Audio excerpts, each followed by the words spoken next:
There was a special orb that could capture the reflections of things and change itself in response. It is first sent to Earth for the sake of observation, and as it comes into contact with a rock first it takes its form. The orb stays in that form for a while till some moss starts to grow on it. Soon some time passes by and it starts to snow on the land. A Rishai wolf passes by the area and it ends up dying near the rock, so the orb takes the form of the wolf. The orb gains consciousness for the first time and starts learning the behavior of the wolf as it begins to walk. It heals the injury that it replicated from the dead wolf, and soon it experiences the feeling of the cold and snow for the first time in its existence. The orb keeps wandering aimlessly and soon it reaches a deserted village where a boy rushes out to meet him. The boy calls him Joan and tells him that he has been waiting for him for 2 months. He notices that the wolf is pretty quiet, which is unlike him, so he takes him inside, and the wolf experiences pleasure for the first time as it takes in the pleasant surrounding. The boy, whose name is Fushy, gives him food to eat, but Joan just looks at him weirdly. Fushy then tries to feed him the food, but Joan just spits it out, and Fushy thinks that he's acting this way because he doesn't like the food. The next day, Fushy cuts some wood and he tells Joan that he has been stealing other people's woods, which may make them angry when they return, and that even though everyone left the place 5 years ago, he still believes that they will come back. Fushy recalls his past, in which the village people all leave the place to move somewhere else where there's food and other people. They leave Fushy behind to take care of the old people and his grandmother, but with the passage of time, everyone passes away, leaving Fushy behind with Joan. Fushy hears a sound, so he runs away to his house only to discover that nobody is there. Rather, it was only one of the fish traps that he had put earlier. He manages to capture a big fish, and after giving its head to Joan, he takes some portion for himself. Joan doesn't know how to eat it, so Fushy gives a demonstration by eating the fish himself. Joan copies his style and starts eating the fish head in a hurry. Later, Fushy draws the faces of the people that he knows on a wall because he doesn't want to forget their faces, and he tells Joan that he plans to leave the place since he wants to learn more and see all kinds of things. He begins his preparation to leave in the next few days, and finally he leaves the place with Joan. They both begin walking south since Fushy believes that paradise is in the south direction, and on the way he comes across a rock with an arrow on it, which makes him believe that it's a message for him. At night time, Fushy makes food for the both of them, and he excitedly tells Joan about the different kinds of food like vegetables and fruits which he has never tried before and which he is excited to eat. They keep heading south in the next few days, and every once in a while they also come across a rock with a message. Their journey continues and soon it starts to snow heavily. They come across a small tree, which makes Fushy excited since he believes that a mountain must be nearby, and suddenly the ice breaks beneath him, due to which he falls in the water. He gets out somehow and tries to dry himself in the brutal cold. He even declares to capture fish since they are above a river, and just then he notices that his thigh has been injured due to his fall. Later at night he bandages his wound and assures Joan that he will be alright. He vows never to return back to his old place, and as both of them continue their adventure, Fushy struggles to walk due to his wound. Slowly his wound stops healing, and with time he even takes on a cane to help him walk. The weather continues to get worse, and he tells Joan that he will join other people at all costs. He keeps talking to himself to distract his mind, but he soon notices a sign that has a cross on it, which means that somebody was indicating that the path is wrong. He also notices some deserted carts at a distance and a few gravestones, so he starts ranting that he must be on the right track since some people were here. The reality hits him suddenly as he realizes that he won't be able to make it, so he starts crying, and he even tells Joan that he has been talking to himself all this time. He apologizes to Joan for acting like a wimp and declares that they will return back to their place. The return journey begins, which is even tougher than the first one, and Fushy collapses on the way, so Joan has to pull him through. They finally reach their place and Fushy crawls his way inside, where he cries out in pain. His health starts to deteriorate as time passes by, and soon all the food finishes as well, but Fushy fails to even get up by himself. Joan nudges him, which makes Fushy think that he wants food, so he gets up despite being very sick and makes him food. Soon his condition takes a turn for the worst, and he becomes unable to even get up while he keeps burning in fever. One day he falls down from his bed and crawls his way to the chair where he thinks that he looks the best. He comments that he doesn't want everyone to see him in bed when they return, and that he looks the best in this chair. He asks Joan to remember him forever, and he slumps down in his chair. Soon he falls down from his chair and he doesn't budge even when Joan tries to move him. Joan suddenly collapses on the ground and turns into Fushy as he takes his form. After the orb turns into Fushy, he takes his first steps out into the world as a human. The real Fushy rushes towards Joan and his people somewhere in the other world, and he has the time of his life as he greets everyone and realizes that he is finally not alone. The orb needed an impetus to complete his conversion into a human, and when he has fully turned into Sushi, he steps out to search for an even stronger impetus. Fushy keeps walking southwards, but since he doesn't have the qualities that make humans a human, he fails to clean himself or provide himself with food. He even dies at some point, but he regenerates back in a few days. He keeps dying because he is unable to feed himself, and he dies 6 times this way. The 6th time he wakes up after mere 12 hours, and he continues his walk till he reaches a mountain area, which amazes him to no end. Just then a mountain bear attacks him and he dies again. A little girl named March plays with her doll in a village and pretends to feed her doll. Another village girl named Perona gives March another doll, and they both pretend to act like husband and wife, where they have 8 children between them. March's parents call her out for food and they thank Perona for always keeping March company. Later, March asks her parents when she can become a grown-up, and she whines about how the village only has 3 kids including her, so she wants to grow up soon. Her dad jokingly scolds her that she has to be obedient first if she wants to become an adult, and this makes March laugh a lot. The next day, Perona tries practicing archery, but none of her arrows reach their target, and another villager tells her that her bow seems too heavy for her. The rest of them offer to help her out and to practice with her. March keeps playing with her dolls, and she tells her dolls, which she assumes are her children, that their dad Perona is busy with work. Just then Perona approaches her and takes her to the forest to show her a nice spot where they can play together. On the way, a girl stops her and asks her where she is taking March. She asks her whether she didn't hear the village order telling everyone to assemble, and March notices that Perona looks very distressed. The same girl named Hayes tells the gathered village people that their village is lucky since it has been chosen for a ritual of gratitude to Oniguma, who is the god that brings peace to their region, and that according to the tradition they will choose an untarnished girl to offer to Oniguma. The old lady checks out every female kid of the village, and she then checks out March, who laughs when she sees the nose hair of the ugly lady. The old lady chooses March as an offering, and all the villagers congratulate her and her parents for being chosen. Her parents thank everyone, and once they get to their home, they hug March and apologize to her. They explain that she is going to die soon, and Hayes comes to tell her that she is going to protect her till she is sacrificed to Oniguma.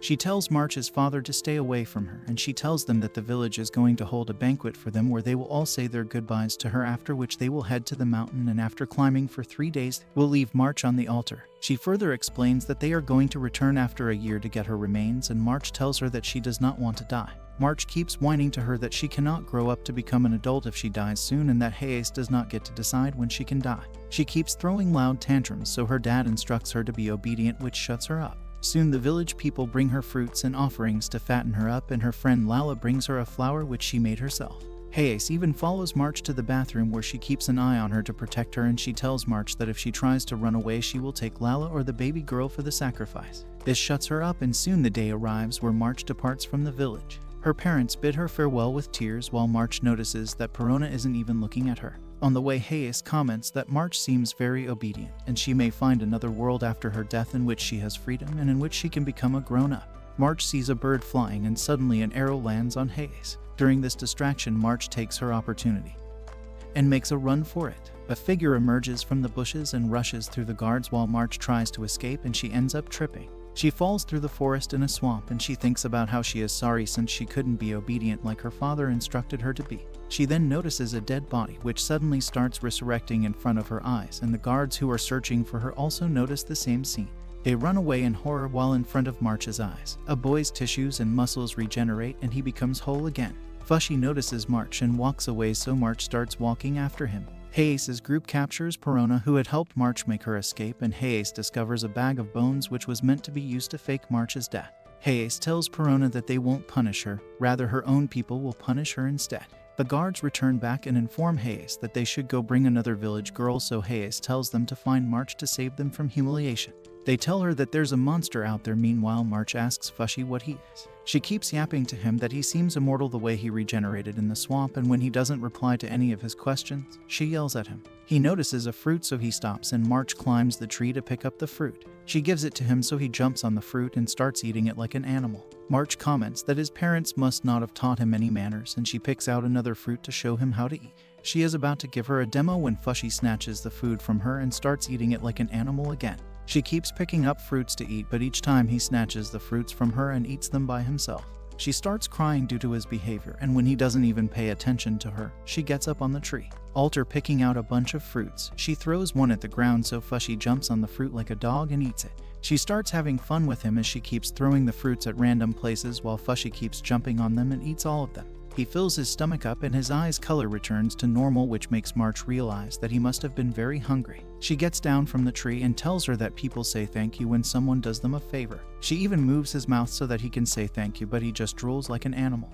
He then gets up and walks near a tree branch where he ends up falling asleep. March eats her fruits besides him, and later she has a dream in which she returns back to her village only to realize that her friend Lala and her sister have been taken away as a sacrifice. Perona tells her that it's fault, and when March wakes up, she starts crying. She goes on her way, and when Fushy wakes up, he starts following her. She keeps throwing fruits at him again, which he eats instantly, but he doesn't stop following her, and soon March starts to enjoy his behavior. She tells him to hold out his hands, but he only stares dumbly at her, so she grabs his hands and holds them out. She gives him the fruits in his hands, but he drops it instantly and starts eating it like an animal. March inquires where he is from since he doesn't seem like he is from the area, but as usual she gets no response from him. She also decides to name him, and based on the fact that he is an immortal being.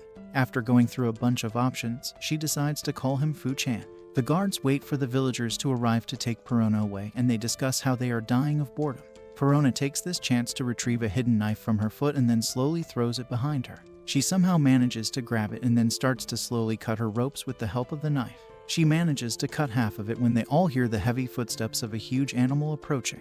To their shock, a gigantic mountain bear appears in front of them. One of the guards shoots many arrows at the bear, but they don't even pierce his thick skin, and when the guard tries to run away, the bear grabs him and tears him apart quickly. The other guard attempts to run as well while Perona tries her quickest to cut her ropes. The second guard manages to run away, and slowly the bear makes its way towards Perona. Just when it lunges at her, Perona manages to break free from her hopes, and she jumps at her arrows and archery equipment.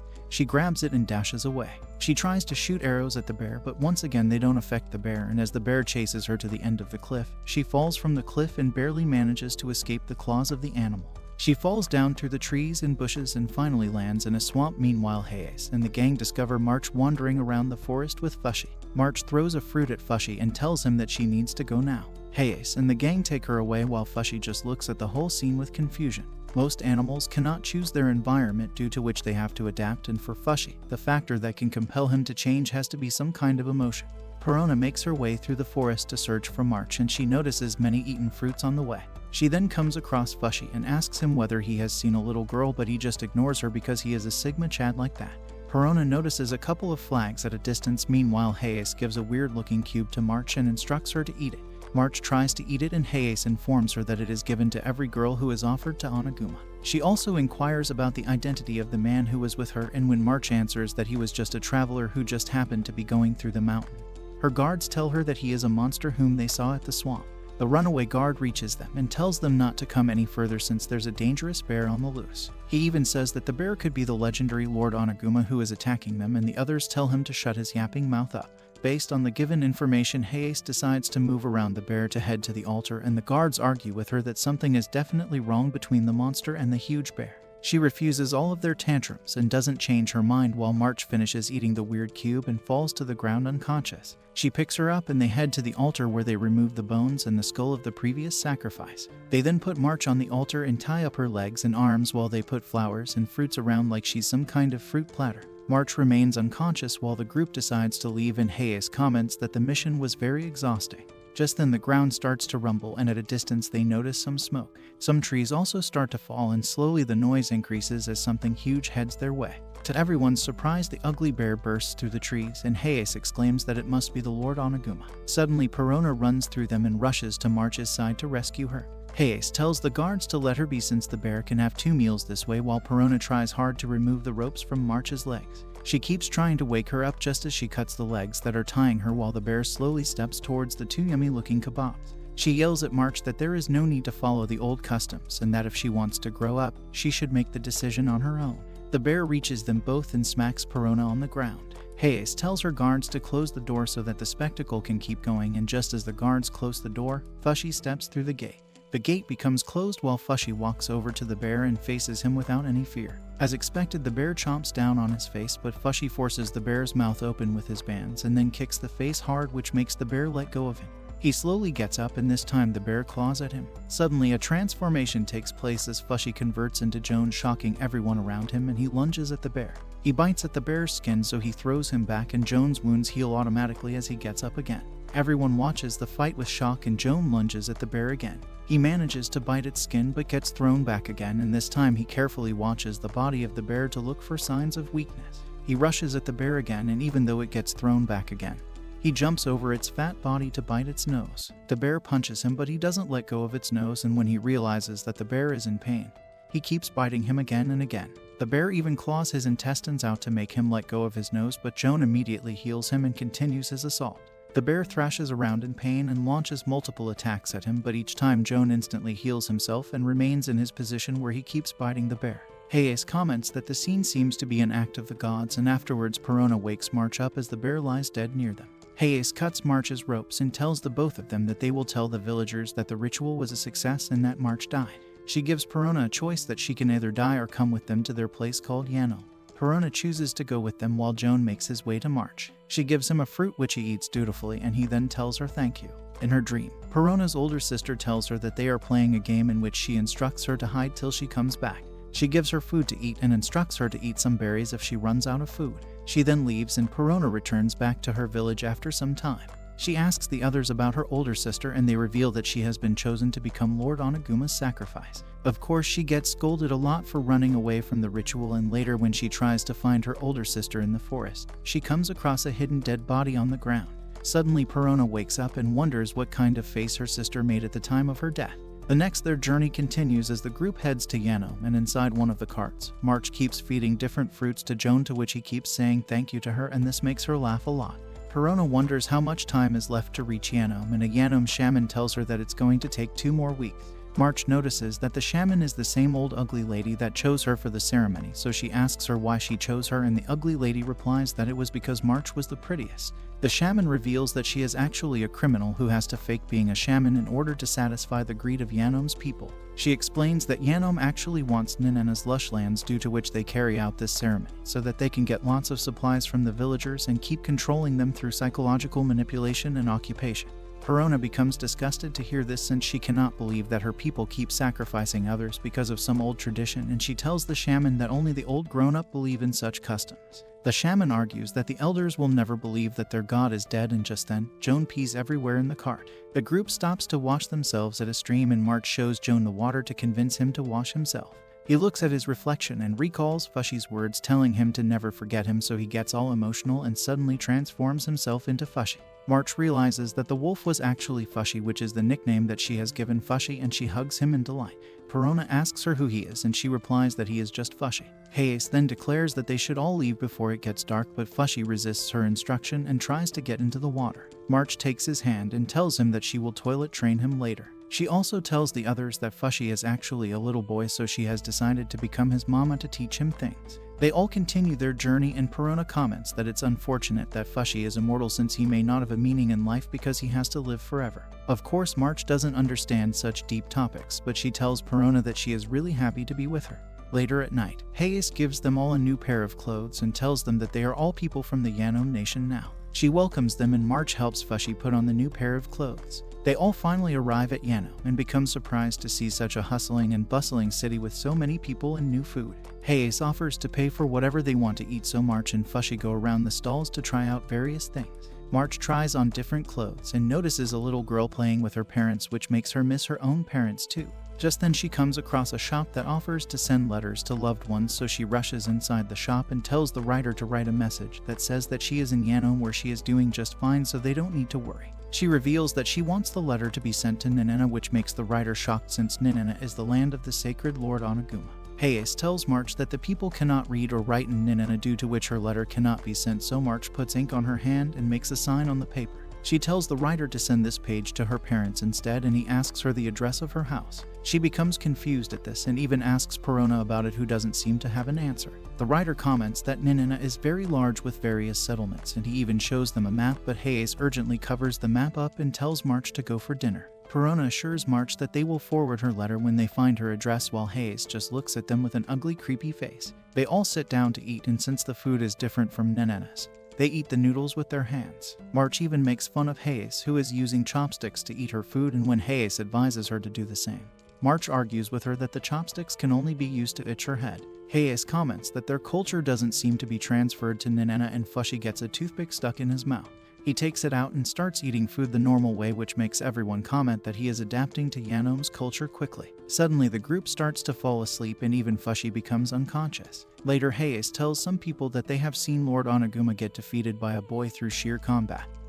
and to test his skills out, they put him in pen and release a criminal onto him to kill him. The criminal rushes at him and stabs his shoulder, but his shoulder quickly heals. Fushi then generates a spear from his hand and stabs the criminal back. The criminal starts whining endlessly, so they drag him back. They release an old lady at him who keeps stabbing him, but he doesn't even bat an eye, and instead he wanders around the area to take a look at it. Hayes comments that his powers are unlimited and that he's essential to the future of Yahello.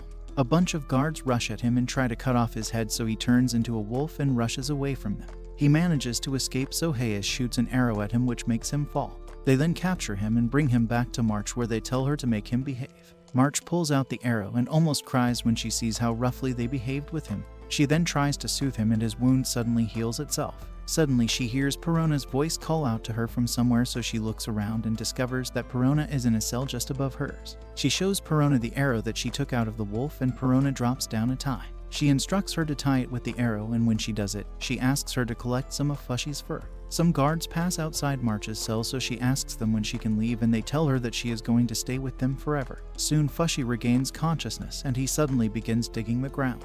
He makes his way to another bigger cell where Oniguma the bear's body is lying, and March notices that its body has a bunch of sticks that are attached to it. She pulls out one of them only to realize that it's an arrow, and just then Hayes arrives at the cell. The guards tell her that nobody is willing to take care of the bear, and when Hayes spots March, she instructs them to let March treat the bear instead. Later, March assures Perona that she will be alright, and Perona thinks about an escape plan with March. She plans to escape with Oniguma's body so that she can convince her villagers to end the ridiculous custom.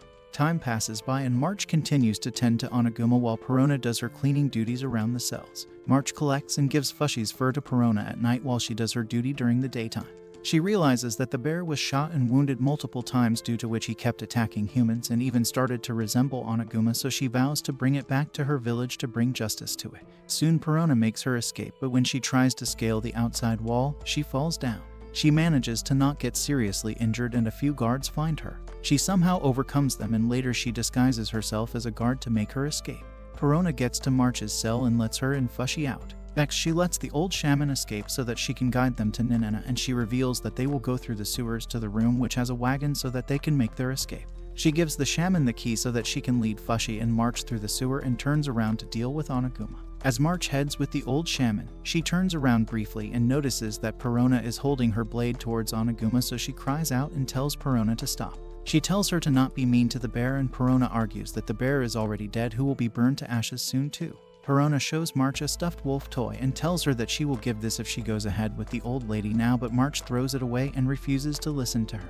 She then asks her to listen to her just once and explains that if she can show the village that Oniguma is dead, little girls like her won't have to die anymore. She even says that maybe Oniguma died to stop girls like her from dying, and March argues that it's just a bear who has got nothing to do with rituals or little girls. Perona tells her that she is just a little girl who cannot understand things, but when she looks at March's face, she changes her statement and decides to go along with them rather than cut off the bear. They all start to walk through the sewer, and the old shaman asks Perona how she intends to make the villagers listen to her, since they won't believe anything without seeing actual proof, so Perona argues that she will make things work without sacrificing others' lives to do it. They reach the room and make their escape in the wagon with Perona disguised as the driver. March asks Fushi whether her parents will be happy to see her alive, and Perona assures her that they will be. She keeps bumping the wagon on the rocks, which makes the shaman comment that she is a bad driver. March then collects fur balls and tells Fushi that she has been collecting them secretly to give them to Perona. Perona asks her what secret she is talking about, but she doesn't say anything, so instead Perona asks her what she wants to do when she grows up. March replies simply that she wants to do everything that grown-ups can do, and that she wants to learn how to cook first, and then have kids, then learn how to make stuffed dolls for kids, and then learn how to read and write. She comments that maybe Ninena can have its own writing, and that she wants to grow up to learn everything. Fushi watches and absorbs all of this while March tells him that he will grow along with her too. Suddenly a bunch of arrows fly at Perona, which she blocks easily, and after making a bow with a broom, she shoots some arrows back at Hayes and the group of guards chasing after her. Hayes tells them that she will spare them if they let the wolf behind, and March refuses instantly. One of the guards gets close to their wagon and jumps on it, so Perona fights with him and tries to push him off. In the meanwhile, Hayes shoots an arrow at Perona and March jumps in between them, due to which she gets shot by the arrow. Fushi suddenly becomes enraged, so he jumps towards Hayes and she shoots an arrow at him too. The arrow pierces him, but rather than slumping down like last time, he transforms into Oniguma and smacks the guards like they are meatloaf. In the past, March plays and pretends to have a family all by herself while Perona watches her from afar. She keeps playing by herself, but one time she approaches Perona and asks her why she is always by herself. Perona reveals that she doesn't have a family, and she also gives March a stuffed toy which overjoys her, so she gives her some mud balls back as a meal. Perona pretends to enjoy the mud balls, and this makes March really happy. Later she asks Perona to become her family and says that she can be the mommy while Perona can be the daddy. In the present, Oniguma wreaks havoc in the town while Perona tries to wake up March, who is unconscious. She lays her down inside the wagon, and March asks Perona whether she is going to die for her sake. Perona takes her upper off where she sees a bunch of fur balls, and March reveals that they are a gift for Perona. She tells Perona to become a mommy in her place, and Perona hurriedly ties her waist with a bandage to stop her bleeding. She tells March that it's her dream to become a mommy, so she should grow up to do it, and March asks her whether Fushi is with her. Perona lies that he is, and soon March's breathing starts to slow down. Perona unbinds the fur balls and tells March that they are really yummy, just like how they used to pretend in the past. She wraps March up with her fur balls and stuffed toy and then jumps off the wagon. Slowly she makes her way to Oniguma while Oniguma keeps wreaking havoc in the town, where he destroys everything that comes in its way. Perona reaches him and tells him that it is all right now. He looks at March's face and transforms into Fushi suddenly in human form. Before heading back, Perona notices an injured-looking Hayes, so she picks a blade up, and as she heads towards her, she tells March that today is a special day since she will be coming back home early today.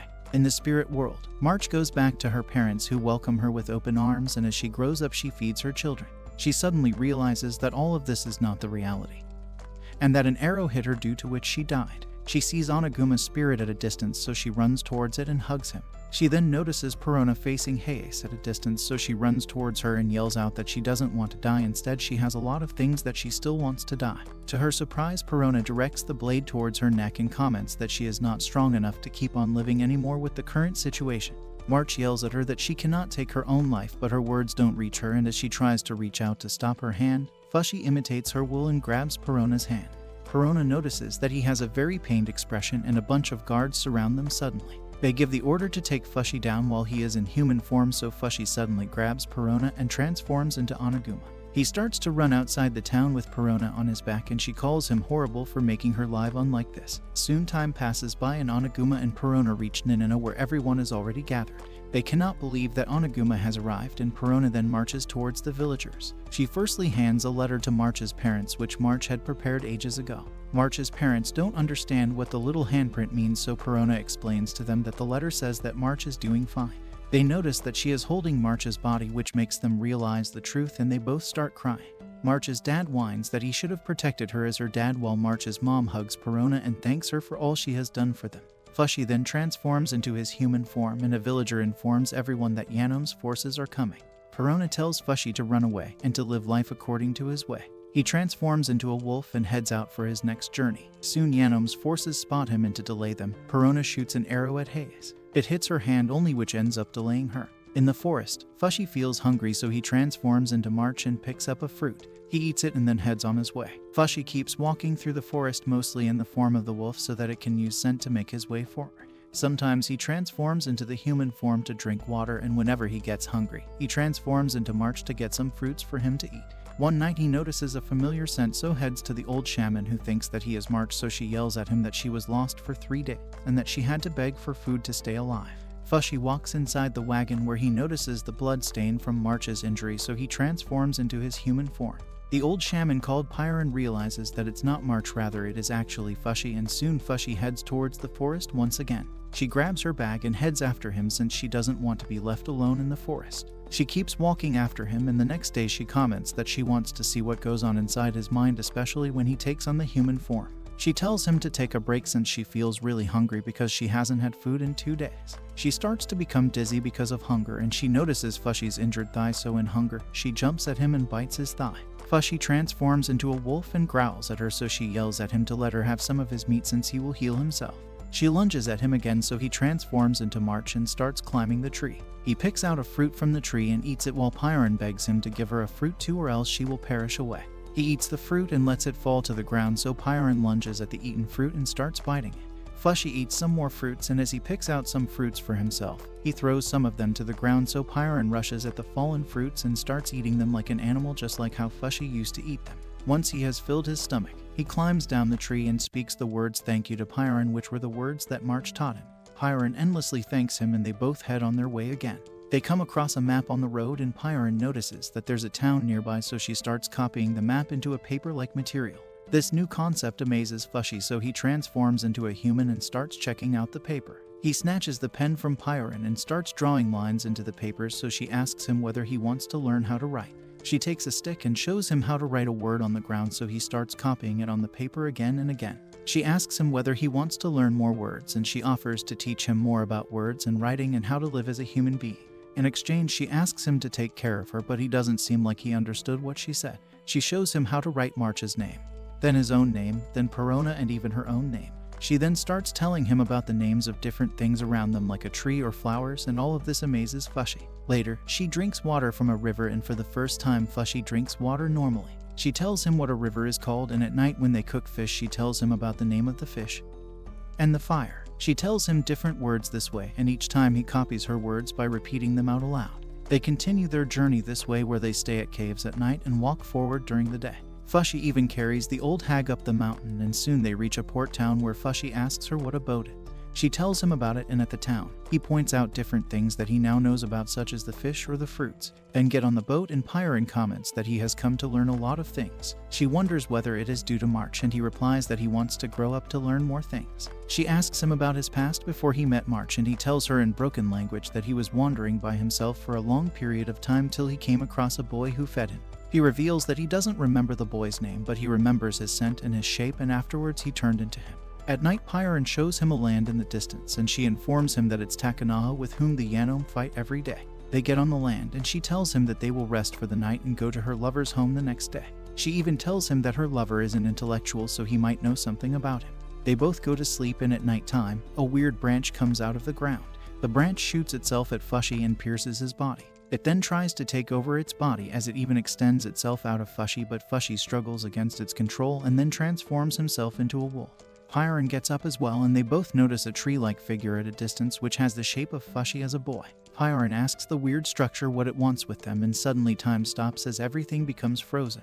A strange voice tells Fushy that the weird structure has stolen the boy from him and his qualities, but soon Fushy won't be able to remember what was stolen from him, so he should fight with him and consider him an enemy to retrieve his lost goods. Time unfreezes itself, so Fushy lunges at the wooden structure and dodges all of its attacks on the way. It jumps at him and tries to rip away its neck, while the voice tells him that there's a core at the middle of the structure, and that Fushy needs to get it to stop him from moving. The structure pulls Fushy away from him and sends him flying to a tree. As Fushy falls down, it pierces him multiple times, and just like before, it retrieves the form of the wolf from him. Pyron makes her way to the scene while Fushy transforms into Oniguma and warns her not to come close to him. The structure transforms into a wolf, which it has just stolen from Fushy, and Fushy lunges at him. It jumps on Fushy and pierces him with his branches to steal his form. It keeps trying to steal his form while Fushy smashes him between his palms and pulls him apart to reveal his core. Just then his form gets stolen and Fushy transforms into his final form, which is March. The structure transforms into Oniguma while Fushy takes out the arrow from his body and runs in the forest. He climbs on a tree and dodges all the branches that get sent his way. He runs over the 3 branches, and when he gets high above, he jumps on the structure. He manages to get inside him and starts pulling on his core while the structure starts pulling him back to get him out of him. Fushy gets pulled out while he is holding the core, and just when the structure is about to pierce him again, Fushy completely pulls the core off of him, due to which the structure perishes away. The core also disappears from Fushy's hands and gives him back all of his stolen forms. Fushy transforms back into a boy, and the strange figure from before walks by him. He tells Fushy that he is his maker and that their objective is to preserve the world, while the strange structure was sent to this world to stop them and to impede their objective. He tells Fushy that he will see him again at the coming end and disappears. The next day, Pyron takes Fushy to her lover's home and informs him that she has bought an immortal gift for him. 2 brothers, Gugu and Shin, discuss their dreams with each other, in which Gugu reveals that he has been lately wondering why he wasn't born in the mansion. Shin assures him that they have been collecting money, so they will grow and build a mansion where they will live together. The next day they both get to work, and their master tells Shin to work in the fields while he tells Gugu to sell all of the vegetables in the market. Gugu goes to the market to sell the vegetables, and he notices a girl who keeps visiting the market. He wonders what the chick's name is, but he then becomes distracted by an old man who asks him to sell him some seed. He replies that he doesn't sell seeds, so the old man goes on his way, and one of the passers-by comments that the old man is very sus since he may be involved in some illegal business. Gugu returns home after the day and sees Shin with his friends. His friends tell him to win the next time, and they leave while Gugu notices that some money seems to be missing from their collection.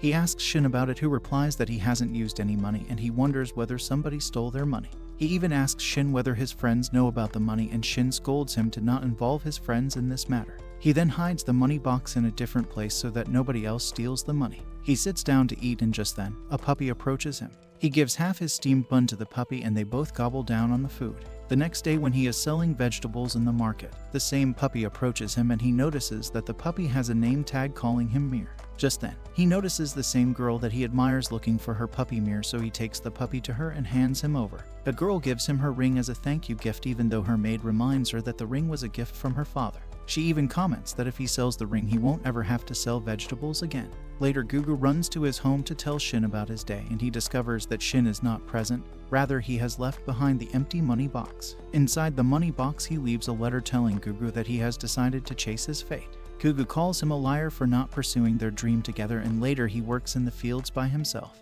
He keeps doing all of the jobs by himself, and he even thinks about why he is alive. One time, a wagon passes by him at fast speed and a tree log falls near him. He manages to dodge the tree log, and the driver tells him to look over it while he goes to search for someone to help him move the log. Suddenly, the log starts to move downwards, and Gugu notices that the same girl from before is in the log's way, so he runs towards to warn her. She doesn't listen to him, so he jumps towards her and pushes her out of the way. The log falls on him instead, and through the darkness he hears people rushing towards the girl and tends to her wounds. They don't even look at him but take the girl away while Gugu lies under the log. The weird old man discovers him and takes him home. Later, Gugu wakes up feeling sluggish, and he walks over to a mirror where, to his horror, he discovers that his belly is sticking out while his face doesn't even look real. The old man comes out and reveals that his nose was crushed, although he can still eat, and that he is a very lucky man. Gugu thinks about how he always wanted to live somebody else's life and how he can now become somebody else. He puts on a mask of an insect and thinks about how he has now become some kind of a monster. One day, Pyron bursts into his home and asks him where the old man is. Pyron demonstrates to the old man and Gugu the powers of Fushi as he transforms into March, then Oniguma. The old man comments that the creature is beyond his understanding, and he asks Pyron where she found it, so she reveals that the Yanom captured Fushi, but somehow he is with her now. Gugu asks Fushi about his name, and later he asks the old man whether he can show Fushi around. He then shows Fushi the inside of the house and informs him that he has been living with the old booze man for 3 months now. He tells him about how he came to live with the booze man, and also tells him that he calls him the booze man because he makes booze. Fushi asks him what booze is, so Gugu pours him some of it and makes him drink it. Fushi immediately spits it all out, and Gugu notices that his clothes are really filthy, so he decides to take him to the water. Fushi notices that he is being taken to a forest, so he hesitates, and Pyron reveals that a strange creature attacked them in the forest, due to which Fushi now fears the forest. Gugu takes him inside to wash him, and he notices that he has a wound on his thigh, so he asks Fushi about the wound.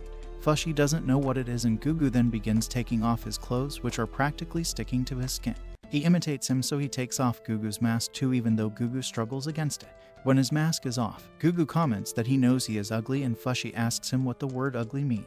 He explains that an ugly face makes people laugh at it and that he is now a monster. Fushi wears his mask and calls him ugly. Later, Gugu tells him that they should both stick together since they are both monsters, and afterwards he tells him that he needs to learn how to work if he's going to live a normal human life. He shows him that he has to clean the floor after waking up, cook food, and work in the fields, including rest of the chores. Fushi blindly follows him everywhere, and when he asks him who his parents are, Fushi asks him what he means by parents. Gugu explains to him that parents are people who care for him unconditionally, and he asks him about his siblings too, but he only replies that he doesn't know. Gugu reveals that he has a cool deadbeat older brother who is out making money and will return after he is rich one day, which is the biggest lie told in the history of all the lies. They all eat food, and Pyron asks Booze Man what he plans to do with Fushi. He replies that Fushi is such a rarity that people may go to war against each other to acquire him. With that, he and Pyron start discussing options on how they can use him to get money. Gugu yells at them for treating Fushi like a cash cow, and he tells them that Fushi is like his younger brother whom he will protect at all costs. Afterwards, he discusses with Fushi that he used to dream about living in a mansion where he could eat all he wants, but his dream has now come true at the cost of his face. He reveals that he isn't satisfied with his life, but he is fine now since Fushi is with him. Later, the same girl from before named Rian comes to his shop and he offers to sell her non-alcoholic drinks. She tells him that she has a wound that she got which isn't healing, and they discuss all kinds of things. She asks them whether she can keep coming to the shop, and she then asks Fushi his name. She seems more interested in Fushi, so Gugu tells her and jealous that Fushi is like a little boy who can't even take care of himself. She jokingly offers to take care of him, and later he mopes around like a sore loser. Man advises him to use his heartache to grow as a person, so he starts running and doing all sorts of exercises. He tells Fushi that he is working out to become more attractive, so Fushi starts imitating him and he tells him to go to sleep. Man and Pyron notice his unusual friend, which makes them laugh, while Fushi notices their laughter and starts laughing too to imitate them. Rian arrives one day at the brewery and offers to work for Man. She asks him for a favor to let her live with them, and when he agrees, she tells them that she will return with all her belongings. Afterwards, Man instructs Fushi to hide his abilities from Rian so that she doesn't get scared and ruin the stop's reputation. Gugu wonders whether he will be happy or miserable when Rian will join them. Later, Fushi helps him clean dishes, and he asks Fushi to show him a skill that he has never seen before. Fushi conjures up a spear which amazes Gugu, and he then nicks him with a blade to check whether he is really immortal. Fushi's wound heals immediately, and he then conjures up another spear. Gugu theorizes that maybe he can conjure up things when he feels pain, so he brings out a torch and makes him touch the fire to check whether he can make fire too. Fushi just conjures up the torch stick rather than the fire, and as Gugu thinks more about his powers, Fushi makes a pained expression. He tells Fushi to let him know if he doesn't like what he is doing rather than make ugly faces, and Fushi agrees to listen to him. Later, Fushi faces the forest that still scares him, and he suddenly transforms into a wolf. He heads back home rather than go to the forest, and the next day Rian arrives at the brewery with her belongings. She asks Gugu where Fushi, and he answers that he has not seen him all day either. He also tells her that Fushi may return by lunchtime and asks her about the wound of her arm. She tells him the wound is still the same, and she thanks him for the drink he sold earlier to her. Gugu informs Man about the wound of Rian's arm, and he reveals that it still has not healed even though 3 months have gone by. Man comments that he has got something to help her healing, and he then puts a pipe inside Gugu's mouth. He pumps a liquid out of her and fills a whole tub with it. He reveals that it's a type of alcohol that helps in healing, and that earlier he had put a distiller inside Gugu's organs because he wanted to check what would happen if he brewed liquor inside a human body. Gugu becomes angry to hear this, and he asks Man why he would experiment on him like this, so he answers that he did out of inspiration and curiosity. Gugu then runs away because he doesn't want to remain there, while Fushi keeps sleeping under a shed in his wolf form. Rian asks Man why he did such a thing with Gugu, and he answers that he couldn't help it, especially when he saw Gugu near death. Pyron comments that Gugu seems to be his new plaything, while Rian tells Man to go after Gugu and remove it from his belly. Man asks Rian to go after him instead, and just then, Fushi also enters the shop. She asks him to go search for Gugu with her, and he replies that he isn't worried about him. Man exclaims that the alcohol inside of Gugu is really precious, and Pyron asks him who will cook for them since it was Gugu's responsibility. Fushi offers to cook for them, and he successfully chops a radish in half. He somehow cooks it in water and feeds everyone his dish, which makes them want to die. Pyron comments that Gugu's cooking was the best, and Rian also reminds them that nobody has gone to look for Gugu still. Gugu also notices that nobody has come to look for him, so he decides to live by himself. He tries to take the alcohol machine out of his body himself, but he fails. He then goes to sleep in a made-up tent where he decides to earn some money to get a doctor who can take the machine out of him. The next day, he walks through the market where everyone points him out and calls him a freak. He reaches his old monster and tells him that he is in good shape, but only his face is injured. The master gives him to work in the field, and as he begins working, the others point him out and keep discussing him. The master then compliments his work, and he tells him to eat dinner with his family. At the dinner, the master's young son inquires about his mask, so the master informs him that Gugu's face is injured. The master then makes him an offer that he can live with his family since he doesn't even have his brother anymore, and the young kid throws a tantrum that he doesn't want to live with him since everyone in the town calls him a monster. The master scolds his son for thinking so cruelly of Gugu, and they both argue with each other, so Gugu intervenes between them, and he tells the master that all family members love each other, so he will live with them if they can still love him after looking at his face. He takes off his mask, which horrifies everyone, and one of the kids even starts crying. The other kid calls him a monster, so Gugu gathers his things and heads out. The master rushes after him and tells him to come back for work tomorrow.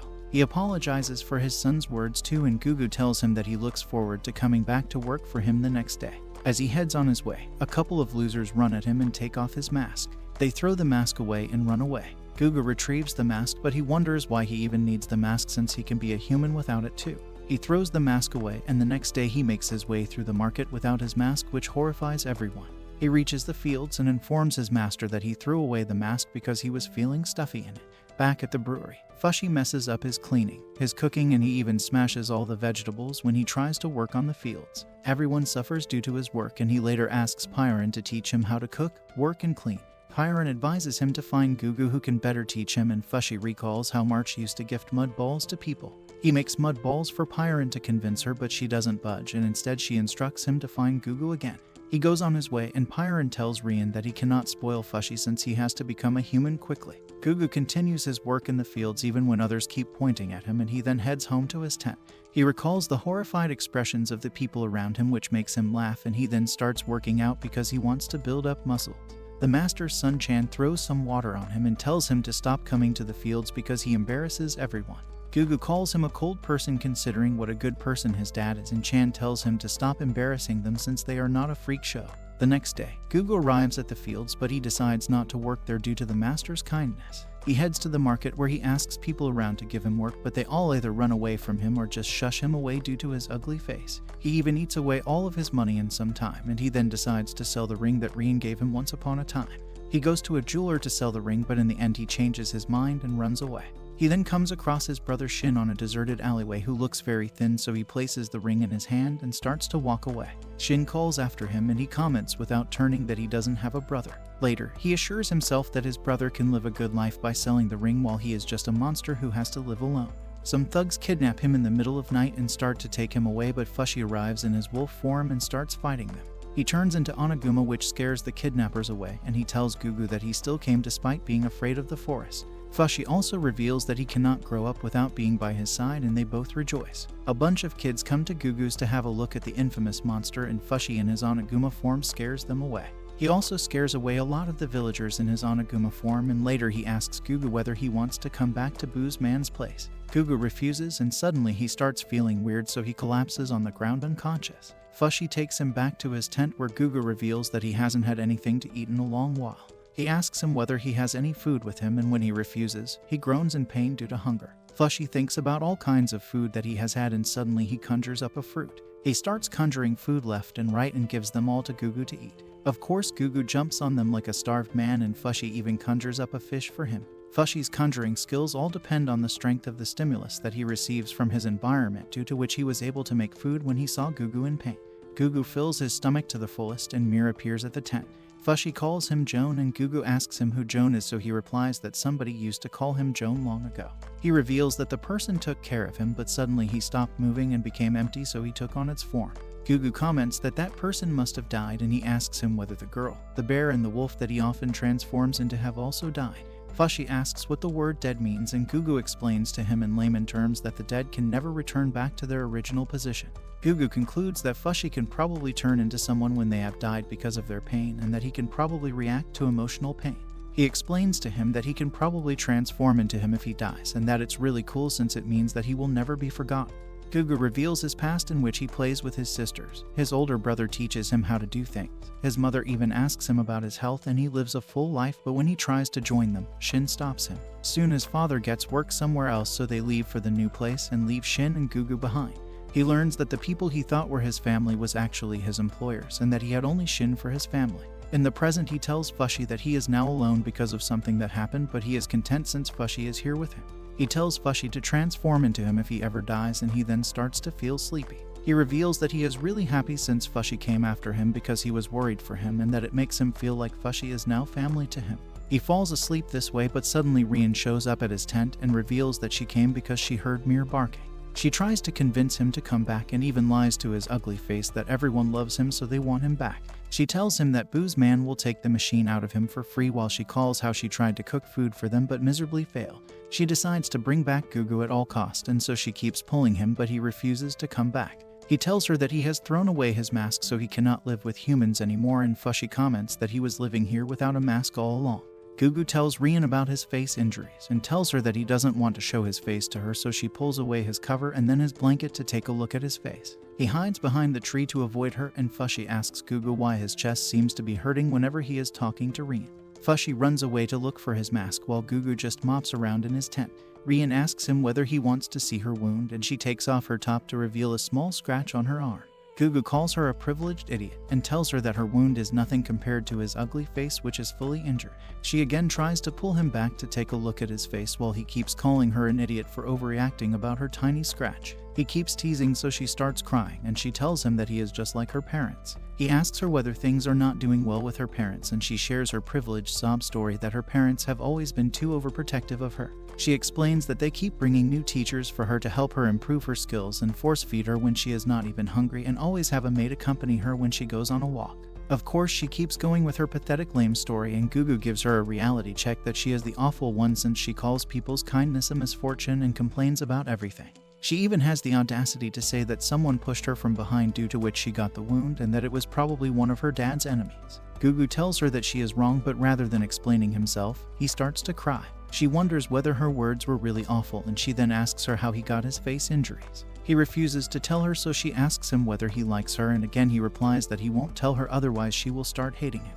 He calls himself a monster, and Rian notices something on the ground. She picks it up and gives it to him while she explains that Boo's man gave it to her as a mask and that it used to be worn by legendary people. He hesitatingly takes it from her while she calls him an idiot and tells him that she doesn't care if he is a monster or a human. She says that he is still himself even if he wants to hide from her, and that she wants to get to know him better even if he wants to hide his face from her forever. Gugu finally comes out and they both head out to search for Fushi, who still has not come back. Fushi searches for Gugu's mask in the dark in the wolf form, and when he finally finds it, he transforms back into his human form. Just then his maker suddenly appears and asks him whether he is enjoying pretending to be a human. Fushi conjures up a fruit to throw it at him, and his maker comments that the enemy is always looking for an opportunity. He warns him to be cautious and then disappears. Gugu and Rian search for Fushi in the market, and he tells her that he knows Fushi will eventually find them. Suddenly, a hired thug captures Rian from behind and starts to take her away. She tells Gugu that her family probably offered to give him money for bringing her back home, while the other people comment how the Crops family's daughter keeps running away from her home. Suddenly, Gugu kicks the leg of the thug and he grabs Rian's hand, so they both make a run for it. They both leave the town, and Rian reveals that her father must have hired a bunch of people to look for her. She also reveals that she initially got the mask for herself to hide her face so that nobody will discover, so Gugu gives her back the mask. He says that it doesn't matter even if she takes a look at his face anymore, and just then, Fushi arrives with Gugu's original mask. Gugu puts on his mask and he comments that he doesn't care about his circumstances anymore, so they all head home. On the way, they come across Rian's maid, who tries to convince Rian to come with her. Once again, Gugu takes her hand and they start running while the maid keeps following them. Gugu tells Fushi to take care of her, so Fushi turns into March and collides straight into the maid. The maid stops when she notices a bleeding child, and suddenly something strikes from the dark to pull back Fushi. The maid screams out loud, so Gugu tells Rian to head home without him. He rushes to Fushi's direction, and on the way he comes across March's body. Suddenly something leaves March's body, and Gugu notices a weird structure standing in the form of March above them. The structure shoots a branch at Fushi, so he suddenly transforms into a human and conjures a spear to block his attack. He tells Gugu to run away while the structure pulls back the spear and then shoots a bunch of branches at him. Fushi conjures up multiple branches to block all his attacks, while Gugu realizes that they are facing the very enemy that Pyron was talking about. Fushi tells Gugu to run away again, and he argues back that he wants to help him. Suddenly the structure throws a branch at him and it starts spiraling out as it turns into a ball, while Fushi grabs Gugu to cover him. Fushi then transforms into Oniguma to break out from the ball, and once he is out, he transforms into his human form to make a run for it. Gugu grabs a spear and throws it at the structure, which pierces his head. He pulls Gugu towards him with his branch and throws him in the air. He also shoots his branch at Fushi, and after managing to stab him, he extracts Fushi's human form just like the last time. Gugu lands at an area and he throws up some liquor due to the machine impact. He notices that there's a torch near him which spreads some fire near his side due to his thrown up liquor, so he gets an idea. He grabs the torch and makes a run towards Fushi, while Fushi dodges all of the structure's attacks in his wolf form. He gets on a tree and tries to throw up some liquor, but nothing comes out. He realizes that he is out of alcohol, and just then he gets thrown on the ground with Fushi. Fushi warns him to run away or else he will get very mad, and Gugu starts running towards Boo's man's house. He tells Fushi to wait for him for just 5 minutes, and as he keeps running, suddenly he feels dizzy and falls down.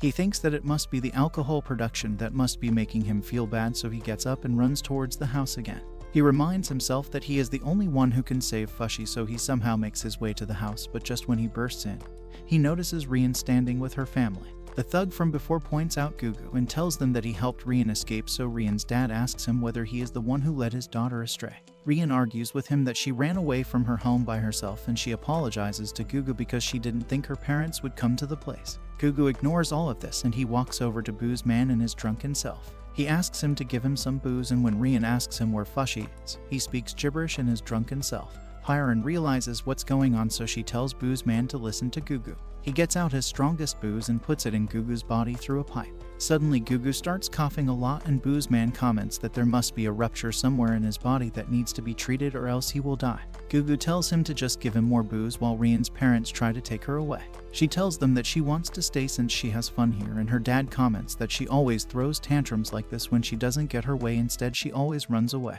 He tries to force her and Fushi tries to stop him. She gets behind Fushi and her dad asks her what her complaint is since they have always done what's best for her. She whines for the 1000th time that she wants more freedom since she wants to live her life clumsily, and her mom comments that it's probably because she doesn't like that they have chosen her match for her. Gugu comments that he likes Rian the most and then runs away to help out Fushi.